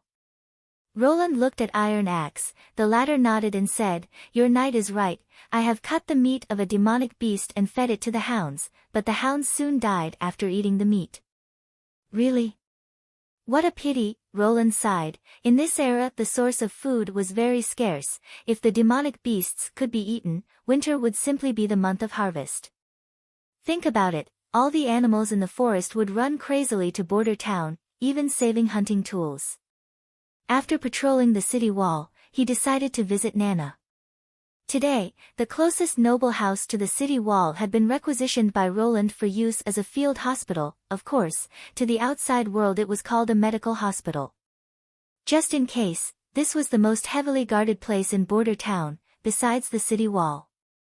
When the owner of the house returned to Longsong's stronghold, he took all the property he could take with him, plus Border Town itself was a place that could be abandoned at any time, so although the house was large, there were no murals, carpets, porcelain, or any other decorations. If it wasn't clean, it would simply look like an ownerless house that had been vacant for a long time. Roland broke all the wooden partitions on the first floor, except for the corridor and the hall, so that all the other rooms were connected as a whole, and then placed 10 beds. A simple hospital was formed.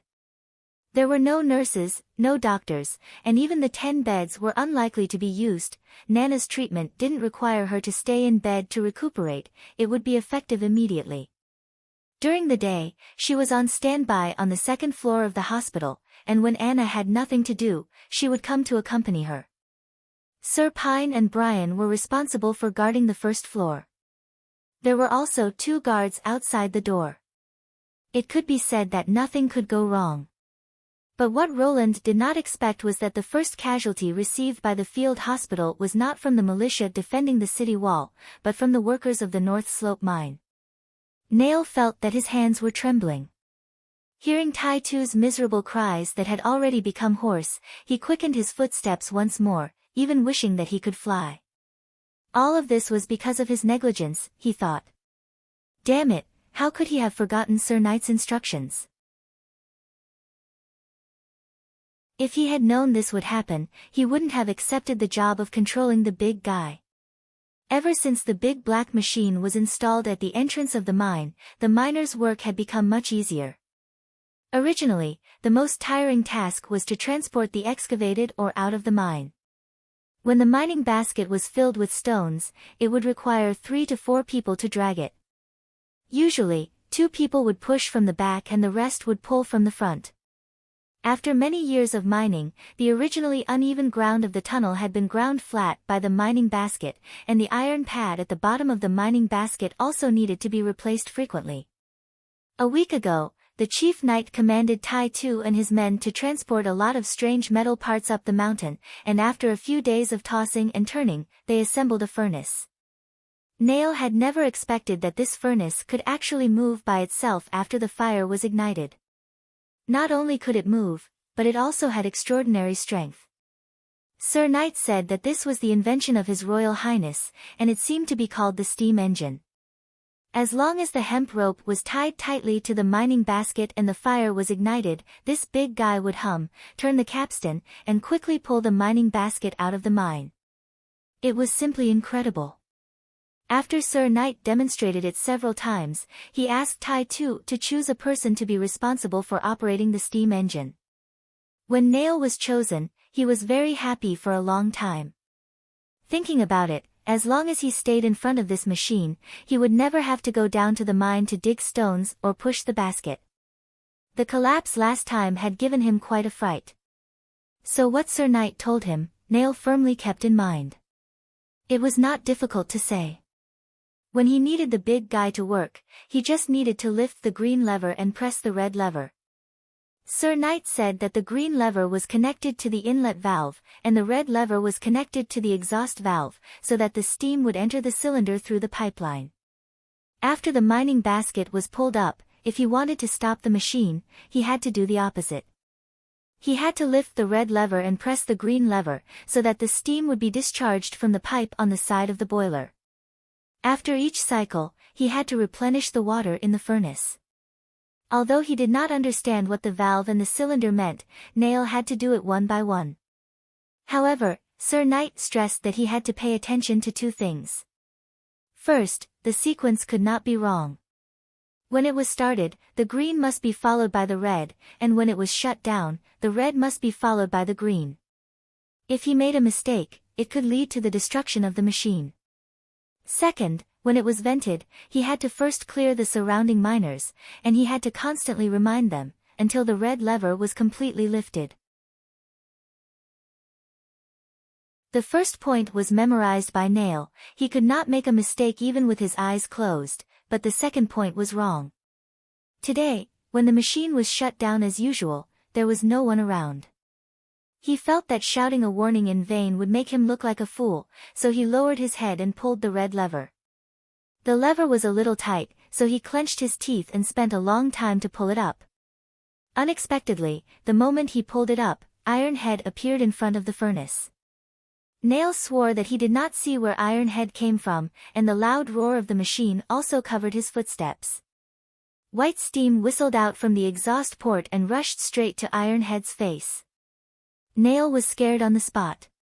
He saw Iron Head suddenly fall to the ground, rolling around with his hands covering his face, and letting out a shrill scream from his mouth. The scream made Nail's hair stand on end. Soon, other miners surrounded Iron Head, who was rolling on the ground, and forcibly opened his hands. Iron Head's face was blurred, blood oozed from the cooked rotten flesh, and his eyes turned into white beads. Everyone present realized that Iron Head could not be saved. When Nail came to his senses, tears came out of his eyes. Iron Head had always taken care of him. Seeing that he was young, Iron Head always assigned less work than others, but he had never been paid less. Now, it was because of his negligence that this accident happened. In grief and anxiety, Nail suddenly remembered what Sir Knight had said. If someone was accidentally injured in the mining area, he could take the injured to the newly opened medical hospital near the city wall. Although he knew that such a serious injury could not be cured, because the wound was too big and the herbal medicine could not work, it would only continue to rot, and then the whole body would become hot, and soon he would fall into a coma. But he still carried Iron Head on his back, gritted his teeth, and ran to the foot of the mountain, regardless of the surprise of the people around him. You're tuning in to the Blissful Bookshelf YouTube channel. We're so grateful for your support, and don't forget to subscribe to join us on this incredible journey through captivating stories. Your generosity through donations truly makes a world of difference, as it's the primary source of revenue that allows me to expand and enhance this channel for you. Thank you from the bottom of my heart for being a part of this adventure.